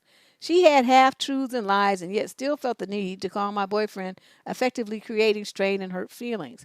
After much discussion, he and I were able to work past her actions and words and come to our understanding that the reality of any situation concerning me and an ex was non existent.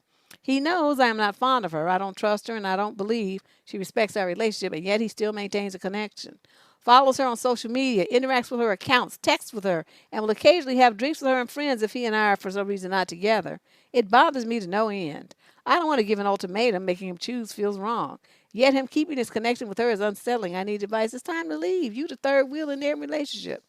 First of all, see, it's another situation where the women are stupid and focusing on the woman's issue. Yo, that fucking man that you dealing with is the one who's allowing all of this to happen, encouraging it, running around, going to have drinks with her and her friends and taking her calls and texting her and doing all this stuff. Don't you understand what that means? What's his relationship with her is way more important than his relationship is with you. That's what that means. He's more focused on her than he is on you, talking about you don't like her and don't trust her. And obviously with good reason, because she's throwing shade and trying to be all up in your mix and destroy what the two of you had. So what you need to do is have some pride about yourself. And you tell this dude, okay, I'm going to be nice. I'm not going to say what I really want to say. I'm going to give you the edited version. You tell this young lad that it's obvious that his interest in her is higher than it should be for a man who calls himself having a girlfriend, and that you are going to go back to the life that you were happily living before he ever got in your face, and that you wish him the best. Assalamu alaikum.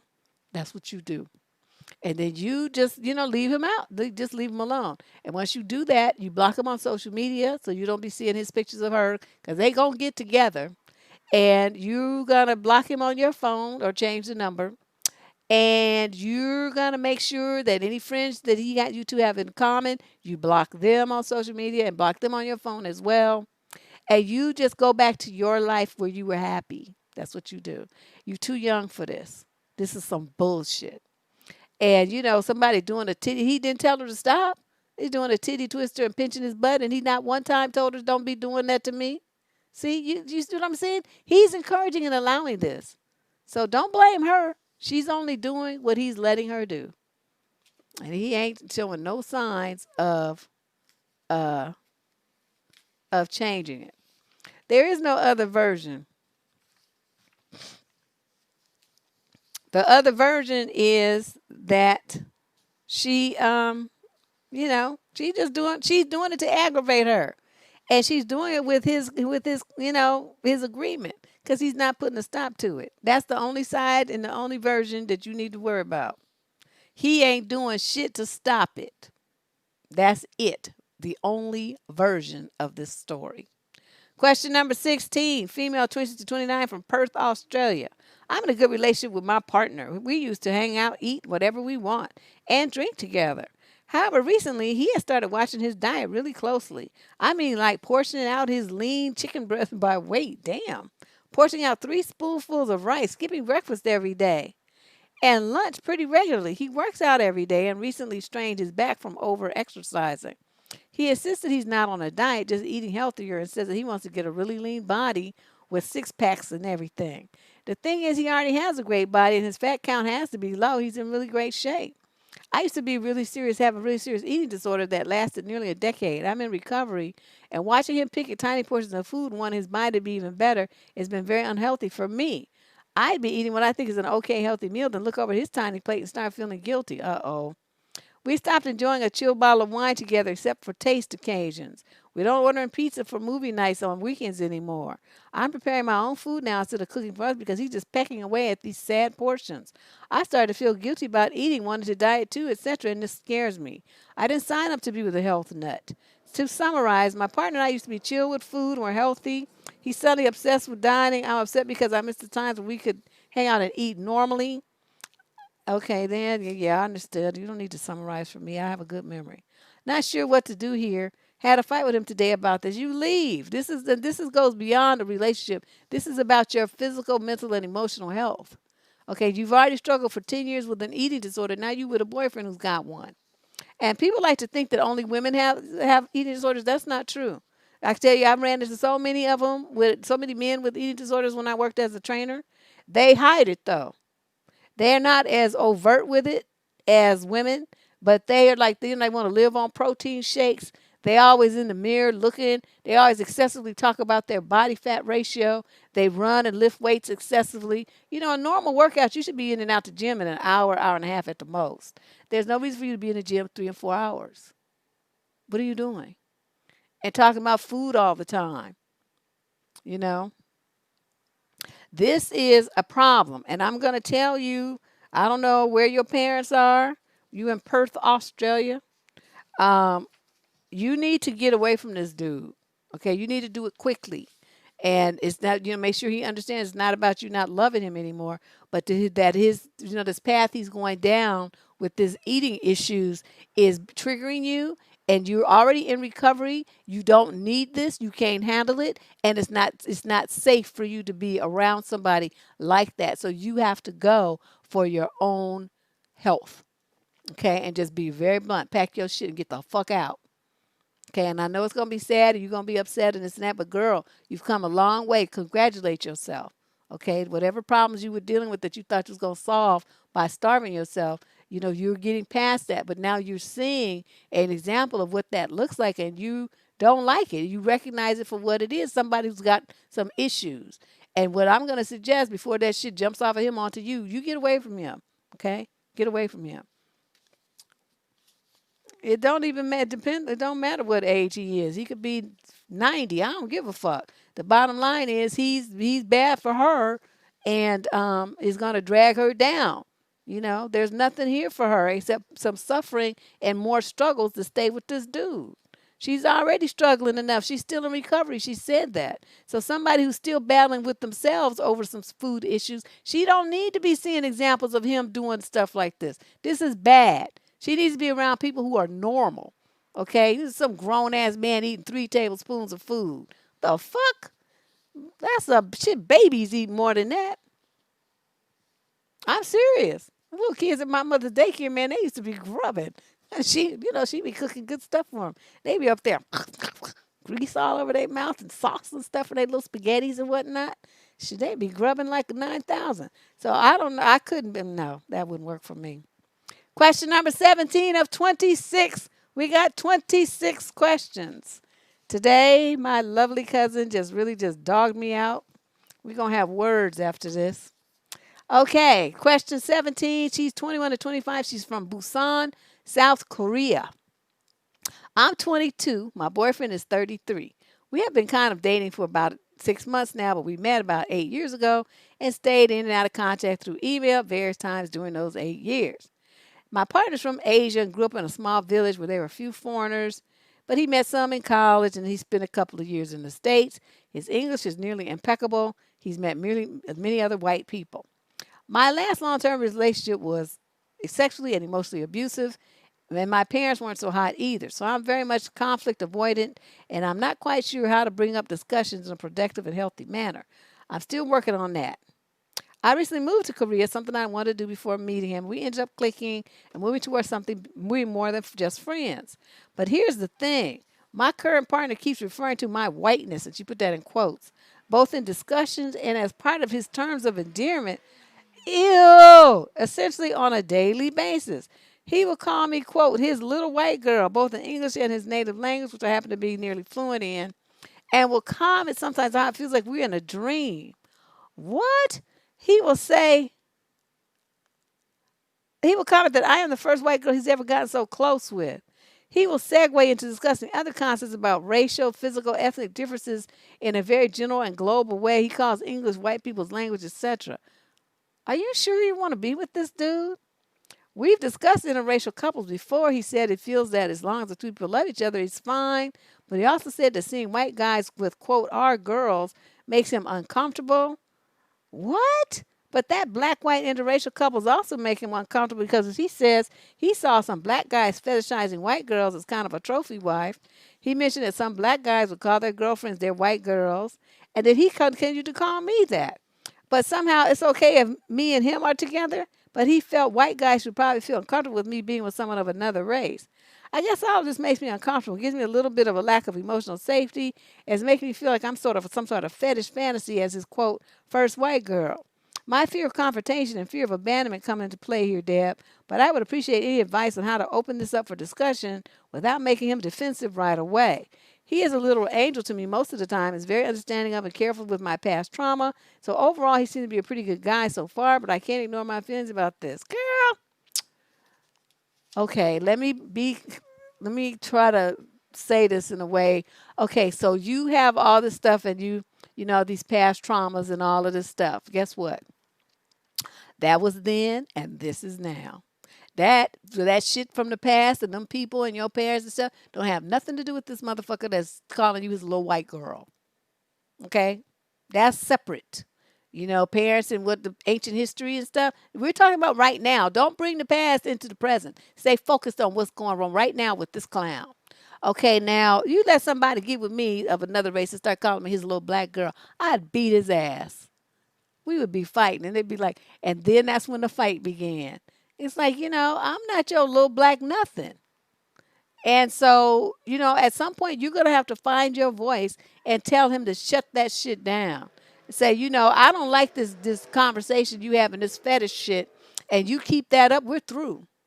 Cause I'm not, you know, this is ridiculous. And plus, he's 33 years old, and that's stupid. He should be married to something anyway. Oh, gizzard, talking about dealing with somebody 22 years old. What the fuck is his problem? And another race and stuff. You know, all my Korean girlfriends, they be talking about some Korean boys. And they be like, don't do it. Don't do it. I'm like, you know, I mean, I'll deal with them and stuff, but I tend to like Japanese men more.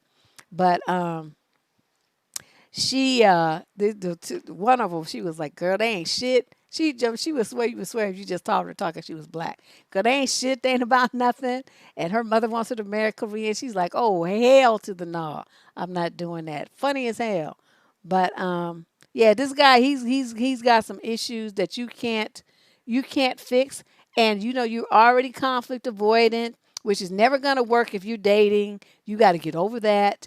I don't know if you need to get you some therapy or whatever you need to do to be able to find your voice. You cannot be a woman out here dating and be conflict avoidant and scared to speak up for yourself. You cannot do that. I don't know. None of y'all can do that. You're going to have to find your voice and speak up for yourself. It's never going to work like this. You're going to be steamrolled and played like forever because you don't do anything to yeah, I drive Japanese cars too, but I like Japanese men too. So I don't know. There's no reason for you to have a fear of abandonment. He's not your husband. Okay, you just started dating him. There's no reason for you to feel like you would be abandoned. You know, just like you found his ass, there's millions more men out there in Korea. All different races, all kinds of Europeans, Africans, all kind of folks there that you could date. Okay, you do not have to date this fool. He's too old for you anyway. But I'm just really not liking his mindset. I'm not liking his conversation. I'm not liking the names he's calling you. I don't really like anything about this dude. I don't understand what you see so great in him. You better do that what's in it for me shit and start making a list and see what's really going on here. Because I'm just not seeing where he's a benefit to you. Sounds like he's breaking you down and causing you a lot of emotional angst. And that's one thing you do not need. No woman needs that. Question 18, female 26 to 29 out of Ohio. I'm 27. I don't have much success with online dating. Shit, who does? I was doing it extensively for the last couple of months and I met a lot, and she put that in caps and bold, of men. I don't understand one thing. Why do they make so much effort to pretend they want a relationship? I am calm, shy, smart, average looking girl. Definitely not the one night stand type. Lately, I was dating a month and a half a guy who wrote in his bio that he's not interested in one night stands, FWBs. He told me he was looking for a relationship. He's ready to start a family. While we were dating, he was always smiling at kids, making plans with me. Really? We kissed on our fourth date. After that, he started to get touchy-feely and actually didn't want to get to know me on a deeper level. Moreover, he was using Tinder all the time while telling me he's not talking to anyone but me. Then I met a gentleman type of guy, very articulate and smart. He was telling me from the beginning he is looking for a serious relationship, that he's religious. We were talking a lot about what kind of relationship we are looking for, our personalities. On our date, he was very nice and respectful. After a few days, he asked me to send him a selfie. I declined as my dating profile has 5 pictures. And then he started to bring up sexual topics. Just 1 week after our first date, she says, wow, loser. How can I recognize these men? They seem so serious and honest at the beginning. I'm going to say this men, who are, okay, they're going to say whatever they think is going to get them panties. Okay, let me just be blunt. Whatever you want to hear, because they know what few women are going to want to be involved in a situation that they know is just a one night hit it and quit it situation or an FWB. They're not players, so they're not going to be just upfront with it and find a woman who's on that same page. Instead, they want to just use people and hurt people and just try to lie and trick women. Not realize there are some women who would go along with that program because that's all they're looking for too. They should chance it and then they will see. But they don't want to do this. They would prefer to lie and manipulate and cheat and gameplay with women and break people's hearts. So I'm going to tell you this. When you see, a situation like that and they say that's what they're looking for, don't believe the hype. They're saying what they think you want to hear. That's all. This is the oldest game in the world. Men been doing it probably since the caveman days. And instead, you watch what they do. Like this guy, talking about, bringing up some guac guac conversation a week after your first date, fired. Okay. That's an easy one. And another mistake that you made is, having this conversation about what you're looking for in a relationship. You never do that. Me and my cousin did a video about that. I forgot. I'm going to try to remember to put it, link it up here so you can just click it. I have to go and do that. But we talked about that. We are on opposite sides of the fence on that. She believes that you should have a conversation. You should ask a man what he's looking for to see if he's looking for you. I don't think you should ever do that. I think a woman should keep her fucking mouth closed. You don't want to give him a script. That's giving him a script. When you start telling what you're looking for, oh, yeah, me too. Me too. That's exactly what I want. You and I think exactly the same. We want the same things. He just going to parrot back what you told him. That's what you don't tell us that shit. And I used to go one step further. I would say, they say something, and I would be like, oh, is that what you're looking for? Because they fishing, right? They think that's what you want because all women, they think want marriage and kids and all this old shit. And so it's like, oh, yeah, no, that's what I'm looking for, this and that. I'm like, really? Ugh. I just want to fuck around. And then I look at them. You should see their expressions change when they try to backpedal. It's hilarious. You ought to try it. And just sit there and look at them with, this deadpan expression on my face. Really? I'm not trying to do all that. I just want to fuck around and see what they say. And watch how they check. Oh, well, yeah, I'm okay with that too. And this and that, this and that. No, you ain't. Because you already said you're looking for something serious. So I see now we ain't on the same page. And that's how I tap dance out of that. And then if they say, they start acting like they want some booty, they just want booty. Oh my God, really? Well, since my husband died, I really haven't been in a serious relationship for a long time. And, I'm really thinking that I would like to settle down again and find someone to be serious with and stuff. But it sounds like that's not really what you're looking for. So we're not on the same page. And watch them start backpedaling and getting all twisty faced, trying to figure out how they messed up. Whatever they say they want, I want the opposite. You never know. Just like on this show, you never know what's going to come out of my mouth. And it's all very dependent upon what they, it all depends on what they say. But one thing that you don't never do, is tell them what you're looking for. That list is in your head, and that's for you. You the one running the checklist to see if they meet it by what they say and what they do. Remember, it's 2 parts. But you don't just give them a script. Women be talking too fucking much. You talk too much. You talk too much. Oh yes, because I want somebody who's hardworking and a God-fearing man, and I want someone who wants to be a father, and this and that, and who's likes to go to church and who's family-oriented and who likes to ride bikes and this and that. Oh, check, check, check, check, check, check, check, coming right up, made to order, coming right up till he taps that ass, and then he gonna be. See, but you did that to yourself. You open your mouth too much. Y'all talk too damn much. When you go on a date, you're supposed to be listening to what this motherfucker's talking about. You're supposed to be asking some good questions, which we're going to be going over on this weekend. So I hope you all check out the video. Everybody voted for me to do a recording instead of a live. So that's what I'm going to do. But it's going to be part 2 to the What's in it for me video. And you get some questions that you need to ask yourself and that you're going to be subsequently running against what he's talking about. And I tell you, 90% of men are going to fail. They're going to fail because they don't have shit to offer. They just come up with their dick in their hand talking some smack. He said, my, but I be watching women because, I go, before COVID, that's my thing. I would go out in the community, go to clubs and stuff, and I sit there with my drink and I just ear hustle and I watch people because it helps me with my work to know what kind of stuff's going on and to keep my pulse on, the dating scene. You got to be out there in it to know. And I watch how women handle themselves. And you can always tell when somebody's on one of the internet first meet dates because they don't know shit, they talking crazy. And every single fucking time, the woman's running off at the mouth and just talking, and the man's sitting there just listening to her with this look on his face. And every so often he'll say something. But he should be the one telling you how he's gonna be good for you. Why is he better choice for you than any other dude that you could have met? He ain't talking, he ain't saying shit, he ain't coming up with no answers that are provable, then why are you fucking with him? You just wasted your outfit. That's why I like coffee dates. I'm not trying to waste my outfits and be all fancy and stuff. I leave my hair just like this. I put it in a ponytail or something, put my little headband on, put on my yoga pants and a top, and I'm gone. That's it. That's all you get out of me. I'm not dressing up.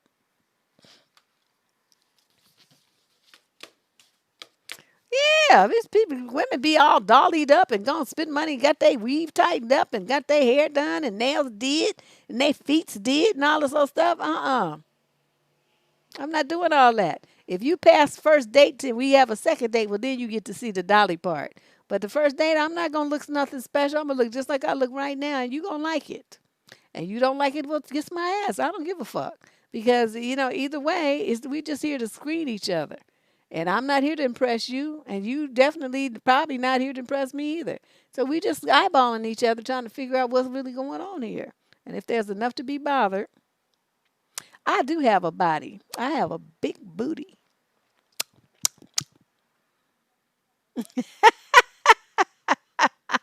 I'm just saying, y'all just stop talking so much. Seriously, let's move on, okay? Yeah, girlfriend, that's what you did, and that's how you can change this. Question number 19. Don't be putting so much on it when you first meet them either. They just fuckers talking shit. That's how I think of all of them. And then you don't get your feelings involved. You don't get any expectations. So if you're pleasantly surprised, then it's a wonderful thing. But you're not disappointed because you didn't really expect anything of them anyway because it's some clown ass fool you met online. Question 19. Female 30 to 36 out the UK. I've been with my partner for almost 4 years and we have been engaged for 2. We are due to get married in August, and due to the pandemic, we can only have 4 guests. So it only sounds fair to have 2 each. No, you get 3 and he gets 1. My partner has picked his 2 people, but I'm struggling with mine. I'd love to have my mom and dad there, but they split up years ago and they don't see eye to eye. And my mom has made it perfectly clear that she's my mom, that she's not comfortable being in the same room as my dad. Wow. And I don't have much involvement with either parent, to be honest. I speak to them maybe 3 times a month if I'm lucky, as they don't really return my calls. However, I'm very close to my Nana and her husband. I would really like for them to be there, especially as my Nana has helped fund the wedding by buying me the most beautiful dress. And my parents have not contributed whatsoever, which is fine, but I feel my Nana should be there to see the dress as she has contributed to it. My initial decision was to tell my parents that I cannot choose between them, and due to this, neither of them are coming, and for our 1-year anniversary, we will renew our vows so they can be there. But I feel awful. I feel like my parents should be there as they're my parents. But I want my Nana there too. I'm so stuck. I feel like I would be a bad daughter for not choosing between between the two and neither of them coming. Can you please give me some advice? Oh, this is easy. This is what you do. You live in the technology age, girlfriend. You are going to sign up and put your wedding vows on Zoom. And then your parents can watch it on the internet. It's from their respective houses. And nobody has to be around each other. And they can still see you walk down the aisle, still see you take your vows. and see your dress and see everything. And so whoever you have, who's gonna be doing the filming and stuff, you can do that. Zoom, what else?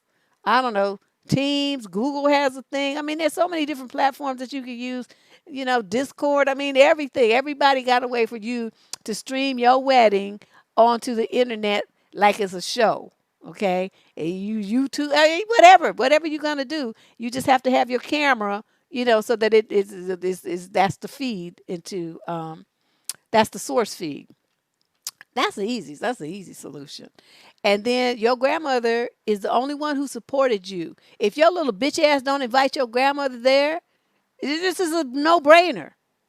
Okay, plus she old. This is you don't know how much longer she gonna be around. She around long enough to see you get married. You better invite your grandmother and her husband. Those are the ones who've been there for you. Okay, your parents are just I mean, miscellaneous crazy people. They don't even return your calls. Why are you even thinking about them? They can watch the shit on the internet. Like I said, that's what you do. Facebook live stream, all that, right? They can write all them different platforms. You can do it. They can watch it there. Or your whole family can watch it online. That's the benefit of the being in the technological age. They don't need to be there in person. Okay, that's what you do. So if you want to, you can get. You don't have to use. iPhones. They got these new iPhones. Got fabulous cameras. So I mean, it's just. I mean, the qualities of the cameras on the phones now are like the early digital cameras, even better. The more the images are sharper, and you can, with a nice iPhone, you can have some great wedding video, and that's all they need. No, you ain't gonna charge your family no fee, but that's the solution to this problem, okay? But you little bitch ass, I'm telling you, don't even give this no thought. You go and you get your grandmother and her husband there. That's your two people. She paid the privilege to be there. And she's the only one in your whole family who supported you. And there's the fact that you even have to think about this. And then, well, my parents. Their parents don't give a fuck about you. Did they give you a dime? Did they even call your ass? The answer to both of those questions is no. So why are you even thinking about them? What's wrong with you? Oh. Question number 20 of 26. Female, 18 to 21 from Birmingham, Alabama. I'm dating this boy for 2 months. I like him a lot, and I feel like he likes me too. But I can't stop thinking about this. The thing is that we usually meet one day in the middle of the week and at the weekend. And if we meet on Saturday, for example, we usually go to dinner, and then I stay at his place to sleep with him because the next day we plan to do some other things together. Well, the next day we do all this, and then when the afternoon comes, I feel like he starts getting nervous and starts making comments like, well, we should move, shouldn't we? Well, I think I'll call my family, and then I'll make dinner. Well, I hope there's no traffic for you now coming back, which are clearly an insinuation of, well, I think you should leave me alone. Yesterday, we spent the night together, and in the morning, I was taking my things to come back, and he said, I have some work calls to do. And I was like, okay, so do what you need. And he replied, yes, but I can't with you here. So I left faster, but in the car, I felt sad as ever. This episode, I didn't take it as an offense because, well, there was work going on, but the weekend comments, I mean, I never say anything and leave, but it is necessary to make these subtle comments to make me leave. Am I that annoying to him? It's true I don't have any complaint about him, but this, I think he's wonderful. But if it comes that we start a more serious relationship, is he going to make me out like that whenever he feels like being alone? Maybe I have an old thinking, but I just don't like it. My friends say that when I feel him getting nervous that I should leave before he says these things. I have waited to see if it was sometimes only, but he always indicates that it's time for me to leave. And no, there's no other woman. It has to do with his temper. What are your thoughts? My thought is you don't know when to know to fucking go home. From Birmingham, Alabama. You only been with him for 2 months, okay? You meet in the middle of the week, okay? Then on the weekend, you stay at his house overnight. And then the afternoon, you still there in the afternoon. You see the man gets antsy. Why do you force yourself on him? You was with him all day Saturday and Saturday night. Get your happy ass up on Sunday and go home. You're supposed to leave a man wanting more of you, not tired of you being there. You don't know when to fucking go home. Didn't your parents ever teach you that? You don't be staying. They call it wearing out your welcome. And not only do you do it, once or twice, you do it every time you go over there in 2 months. He shouldn't be sick of you yet. But he is because you don't know when to go home. So I'm going to suggest this. Next time, you don't spend the night. Next couple of times you don't spend the night. Stop giving him ass. You spend the time with him, and then when it comes time to go in for the night, you get your car keys and say, "Well, I'm going home. I'll talk to you later. We'll catch up with you, on Wednesday or whatever." Okay, you see him Wednesday. You see him next weekend. Same thing. You don't even know how to handle men. You don't just let them take you for granted like this. But the main thing is, I understand what he feels like. Yeah, go home, Roger. Exactly. I understand what she feels because I remember when I first started dating my husband, girl. I know I done told you all about this, but you have to tell you again because it's a new audience and it's totally relates to this story. Okay. He picked me up from work on Friday in San Francisco, right? So I'm when he spent the night Friday night. So then Saturday we played around, did all kind of stuff, and then went a couple places. And Saturday night we went to see a play a friend of his was in San Jose. So then we come back, he spent the night again. Now we hadn't been dating that long, well, a couple of months. And I was like, hmm. So then Sunday, he's sitting around with his boxer briefs and a beer on my couch watching football. Like his motherfucking ass lived there. I was so outdone. I was just so irritated. I was sitting there looking at him and I could feel this like this rage go through me. It was so weird, you guys.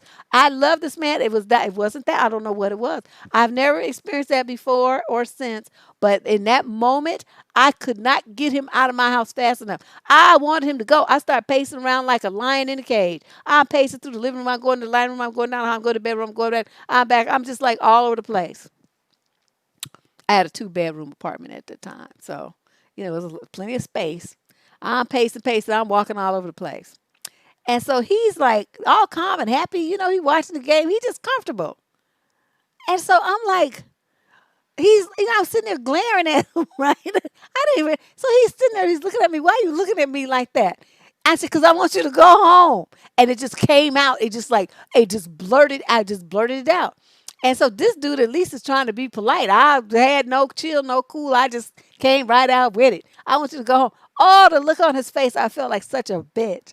Oh, even just thinking about it now, because I really did like him. But in that moment, I needed my space. I had been with him the whole weekend. I had no time to do anything I wanted to do because he was there every fucking second. He was there from the time I got off work on Friday. Now it's Sunday afternoon. His ass is still there. I was like, this, you got to go. I can't do this. And so he got his little stuff and he looking all, forlorn and stuff. Okay, I'll talk to you later. Girl, I kind of felt bad. Like I said, I felt bad while he was doing all of that. But the second I closed that door, I was like, hallelujah. And I was dancing. I was happy as hell. And I had my space to myself. And I needed that. I needed a part of my weekend that, like, die down thing. And I couldn't do it with him there. And even after we got married, it was the same thing. I'm like, you need to go do something with yourself. And he knew what that meant. So he would, become scarce. Go with his friends somewhere, go to the gym, go visit his mama, go visit his auntie, go do something. Get out of here. I need to breathe all the air in this house by myself. I don't want you here. Go away. And he would do it. And then after that, I mean, he would laugh about it because he could tell, by the look on my face. And he would start getting his stuff. Oh, I guess it's time for me to go. You guessed right. And it became, a joke after that. But honey, that first day, he was all hurt and I was just mean. And I just, yeah, the Humpty dance, girl. I did everything. I was like, oh no, you have got to get out of here. I just need to breathe all the air. I don't want you sitting on my couch, making butt prints on my couch, drinking beer on my couch, and looking at my TV. I want to look at Lifetime. I can't do it because you watching sports. I only have one TV. I still only have one TV. No. I don't know if I'm an introvert or not. I'm very sociable, but I'm sociable when I want to be sociable. I don't want somebody forcing sociability on me. Get out. Go home. Get out of my face. No, I'm already talking about that. No, you don't do that. We don't preach that kind of nonsense here. That get the bag and all that old trash. Michelle Louise, stop that. We don't do that here. I do not, and I will never advocate that kind of stuff. I'm here teaching women how to handle themselves responsibly in adult relationships where there is emotional connection and some reality. Now, you just want to be a pimp taking men for their money, then you can learn about relationships and stuff, but don't preach that shit here. That's not, we don't do that here. Okay, that's you're on the wrong channel. You got me confused with someone else whose name I shall not mention. All right, question number 21. Female 26 to 29 out of Baltimore. Oh, Baltimore is the capital of Dusties. My on and off boyfriend of 4 years brother, off and on of 4 years, and his brother, okay, is getting married, and I was not invited to the wedding, even though we are now in a better and healthier relationship. The reason he gave was that his brother did not feel comfortable with me at his wedding, but later I found out that the girl my boyfriend cheated on me with years ago is invited to the wedding. I love him, but I feel this is inappropriate, and I am truly hurt. I don't know what to do. He's in an uncomfortable position since he has no power on who his brother invites. Can you please give me advice? Why would your brother invite his ex, his brother's ex, to his wedding? You don't understand that? You the side piece, chick. That's his girlfriend, chick. That's why she going to the wedding and you're not. So what you need to do is understand that whatever you think is off and on and you in a stable relationship is only in your imagination, and exit stage left from this nonsense. Okay? That's what time it is here. That's why the brother invited her, because that's his brother's girlfriend. That's who's around the family. That's who he knows to be his woman, not you. Okay? Yep. She's the side piece. That's my advice. Question 22, male, 26 to 29 out to UK. So I started seeing this girl about a month ago. We've been out about 5 times. Just for background, her ex broke up with her 3 months ago and they were together for about 9 months. Oh my God, you're killing me with all these numbers. She said the breakup was tough for her, but she's okay now and in a much better place. This past weekend, we went out to dinner and she was showing me pics of something on her phone when a text popped up and it was from a guy's name. I didn't know her ex's name. I was able to see the first line of text would start off with, "I am very sorry." And she swiped the text away so I couldn't see the rest of it. I noticed her mood changed a bit after that. But a few minutes later, she was back to her normal self. And the rest of the date was great. When we got home, I had this nagging feeling it was her ex who texted her. So the next day when we spoke, I asked if she still talks to him. She said she doesn't, but then went on to say that she hasn't spoken to him since the breakup, but that he indeed texted her an apology. The other night when she was showing me pics, she said she's not replied to him, nor will she. I asked her if she's attempted to reach out to her before, and she said no, but they're still friends on social media. He's liked a few of her posts, but that's it. So here's my concern. Is this guy trying to work his way back in? Like I said, I didn't see the whole text, but it was about a paragraph long, so it had to be more than just "I'm sorry." I feel like I can't ask her too many questions since we're not official yet or anything. The thing is, I don't want to get involved with someone who's still hung up on their ex, especially if that ex is trying to get back with them. I do believe her when she said she didn't reply to him and that she hasn't communicated with him since the breakup, and that was the first text he sent her. She seems like a pretty honest girl. However, if this guy texts or contacts her again, if she's got feelings for him, she may give in. So this is my dilemma.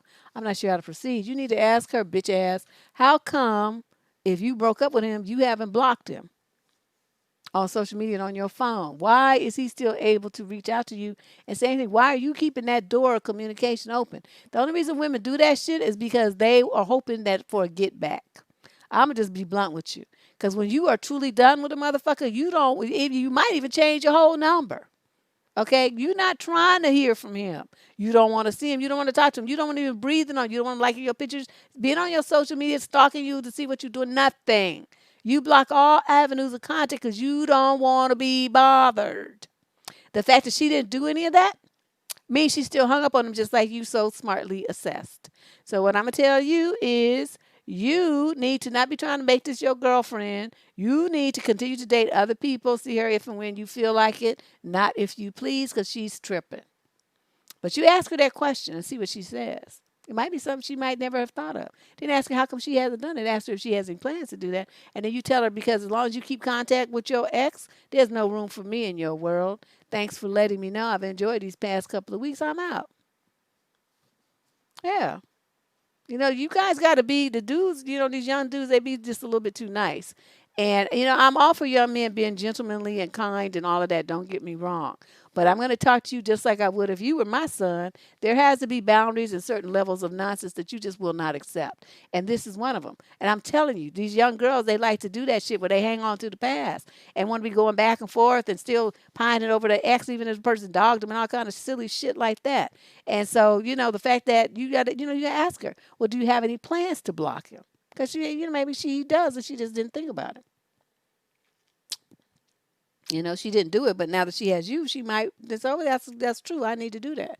You know what I mean? So give her that opportunity. But if she says anything about no and I don't want to, or things are fine the way that they are, anything like that that leaves this guy room to contact her, then that tells you what time it is. This is the test. And you're going to ask her. You're going to keep your face straight. And don't ask her on the phone. You want to be able to see her expressions when you ask her. So do it face to face on your next date. Do not do this on the phone. It's very important that you see her body language. Okay? And so you're going to see what she start fidgeting, looking uncomfortable. She get upset at you for asking her that question. Well, you need to see all of this. And that's going to tell you if it's time for you to check up the deuces or if she going to make some changes so y'all can move forward. But it's better that this relationship is going to be contingent upon her response. And if her response ain't anything about, yeah, let me get this fool up out of my life, then you just leave her alone, okay? 23 out of 26, we woken them on down. Oh, my God. What time is it? Shit. Look at this, 2 hours. Male, 26 to 29 after UK. I'm 26. I have a girlfriend who's 20. I'm from a European country. She's from Kenya. Oh. She's on a 90-day tourist visa. We met in March when I was in Kenya. We stayed together for 10 days, and we were together in my country for a little over a month. The core problem seems to be that we have different ways of seeing money. She comes from a poor family, and she's extremely generous by heart. She has nothing, but whenever she manages to have anything at all, she always shares with others in need. It's been her lifestyle. She would even suffer to help her family. But now she's here with me. I have some money, but I'm providing for her with her needs. I was the one to buy her the visa, the insurance, the flight ticket, the transport, everything. Everything so she could come here. Plus, I'm financing her smartphone and phone data bundles so she could talk on WhatsApp over the distance. I was even sending her money for food when she was in Kenya because I cared about her not starving. So all in all, I have really given her a lot. And my economy is not stable because I spend more than I earn. But I still have a decent amount of money, and our economy is still very unequal since she has nothing and is as in nothing at all. So we have a month and a half before her flight departs, and this is where the drama begins. She has me dream of becoming a model in Kenya. She showed me pictures of catwalks on her phone and told me stories of how she used to model and she used to earn money from it, really. She told me how her friends took her pictures with good cameras, but they have now stopped helping her because they demand money for the pictures. And now she sees that her dream has died unless someone like me is going to help her grow by buying a phone with a good camera for her. More specifically, she needs an iPhone 11 Pro 512 gigabyte. Anybody know how much that costs? To be successful. She knows a guy who has that phone and the camera's so good it never fails to work and makes phone glitches, like her fern cone. I have refused to give it to her because I think that's too much. I told her she could earn the money herself if she wants to. I'm willing to help her find a job.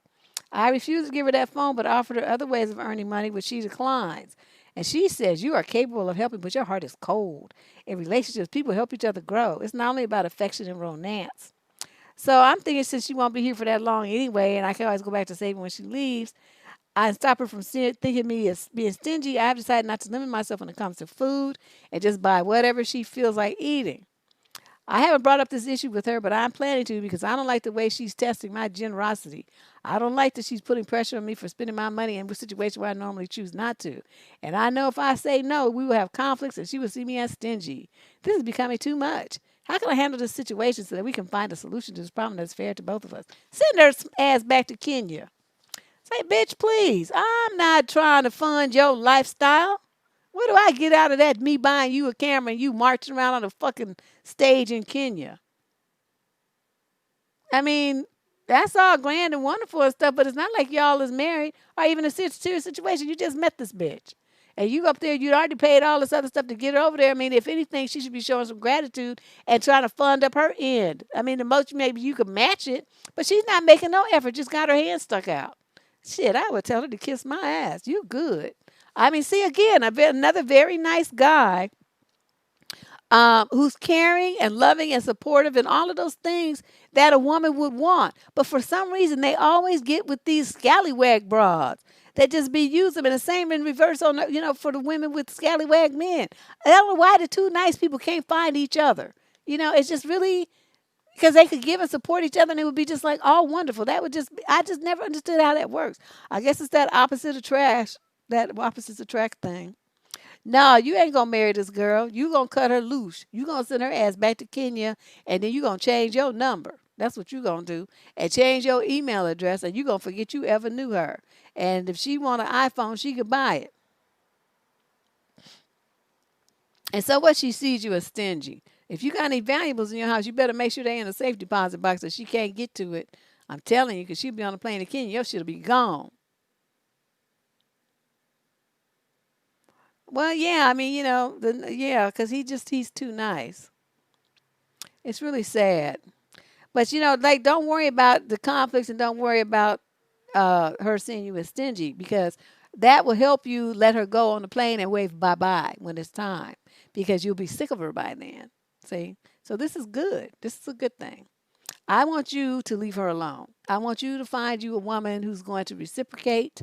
I want you to find a woman who's going to have your back just like you have hers, and a woman who will appreciate what you're trying to do for her, what you do for her, and show some interest in matching your effort. Of course, in this situation, you met somebody who don't have nothing. Why did you get that involved? You that Captain Save-A-Hole mentality?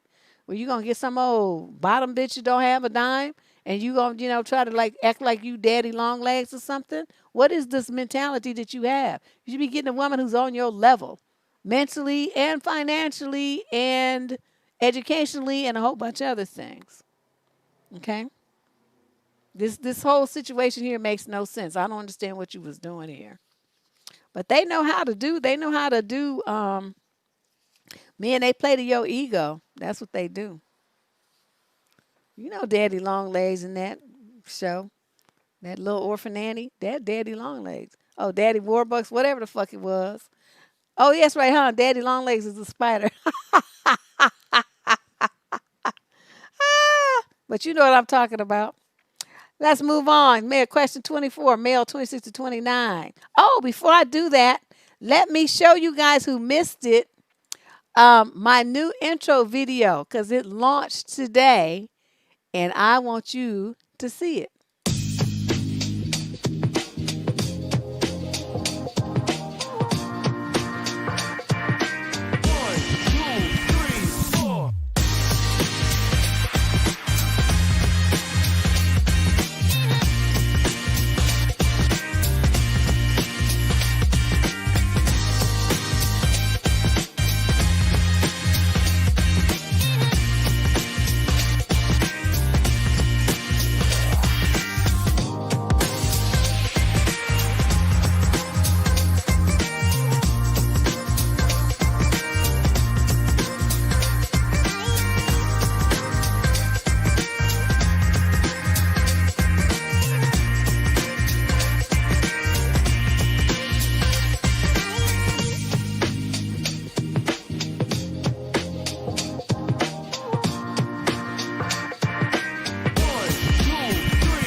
And yay!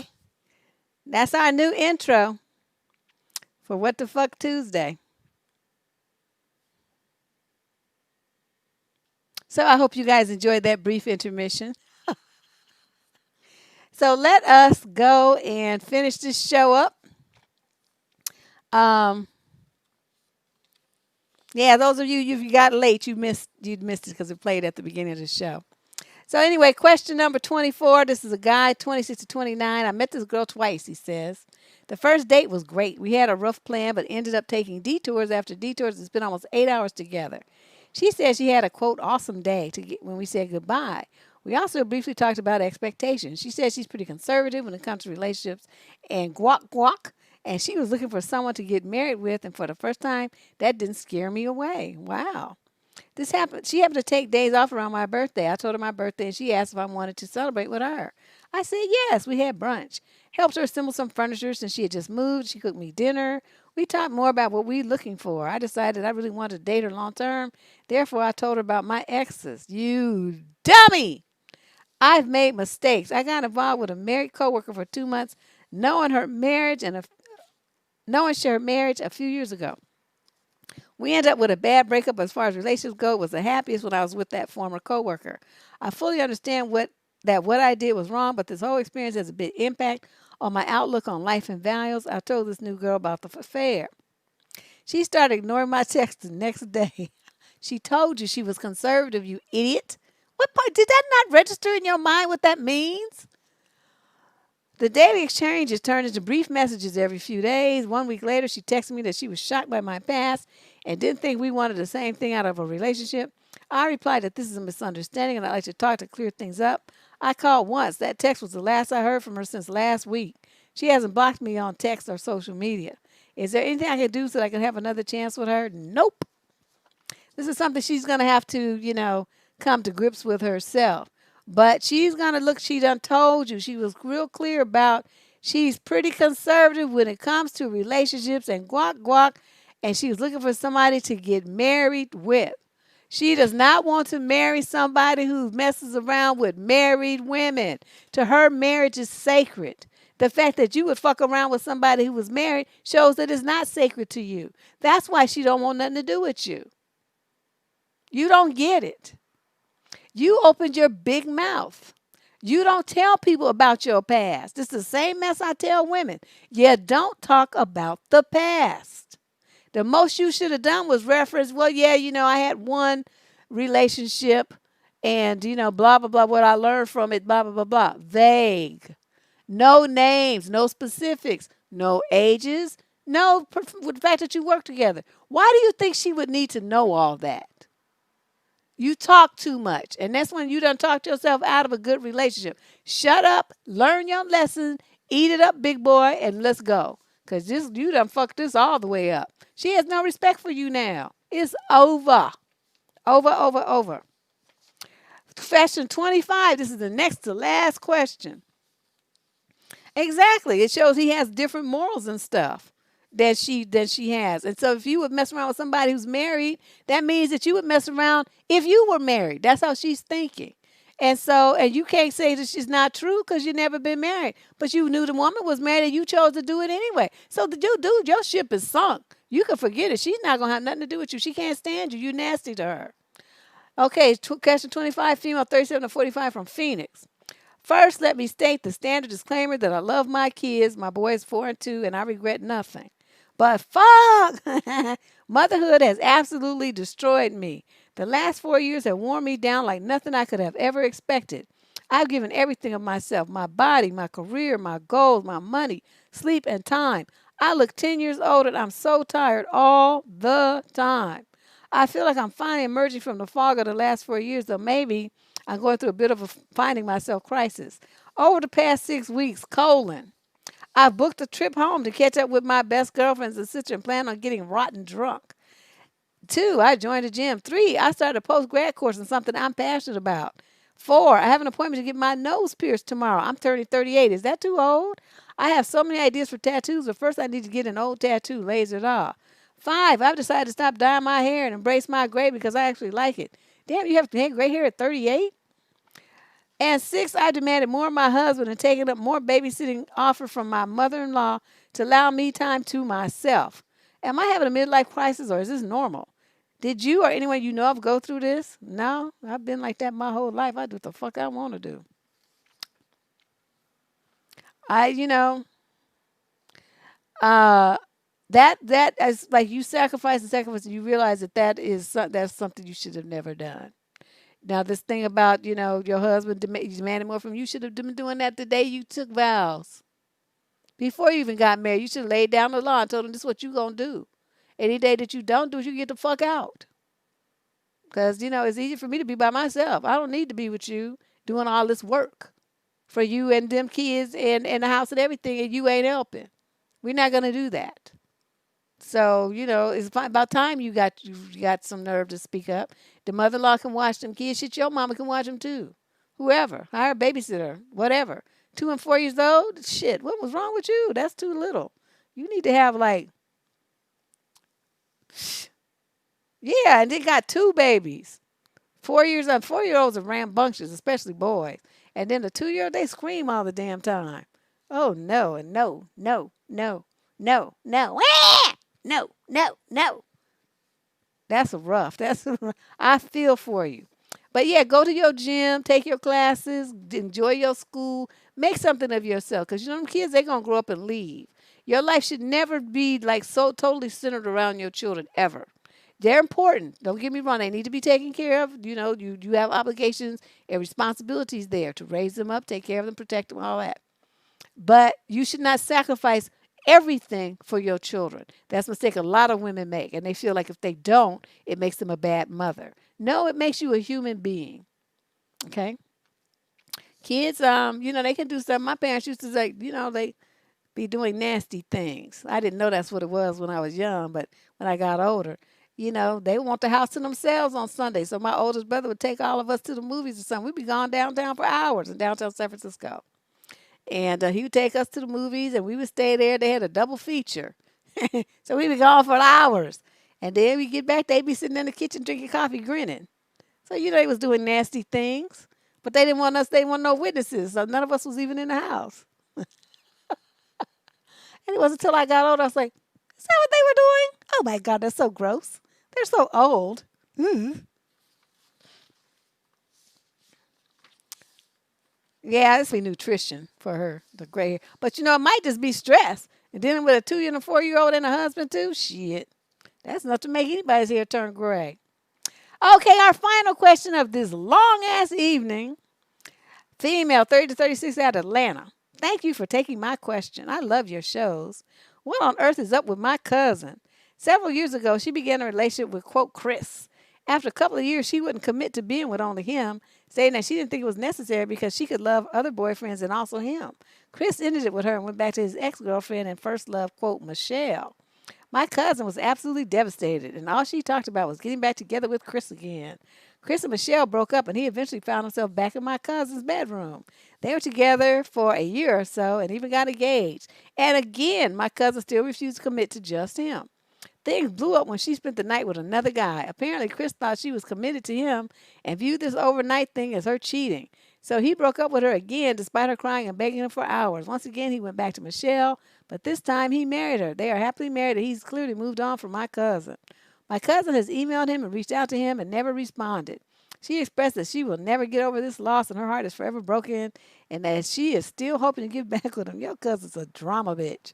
She hasn't had a date since Chris, and she still consistently talks about Chris coming back to her one day. Shit. Chris ain't thinking about her ass. I love my cousin. I want the best for her, but it drives me and everyone else crazy the way she obsesses over this guy. She blames him breaking up with her for some minor health issue she had. She has said that nothing will ever make her not want to be with him because their souls were meant for each other. She is almost 40. What do you and the squad think of this, and how would you handle it?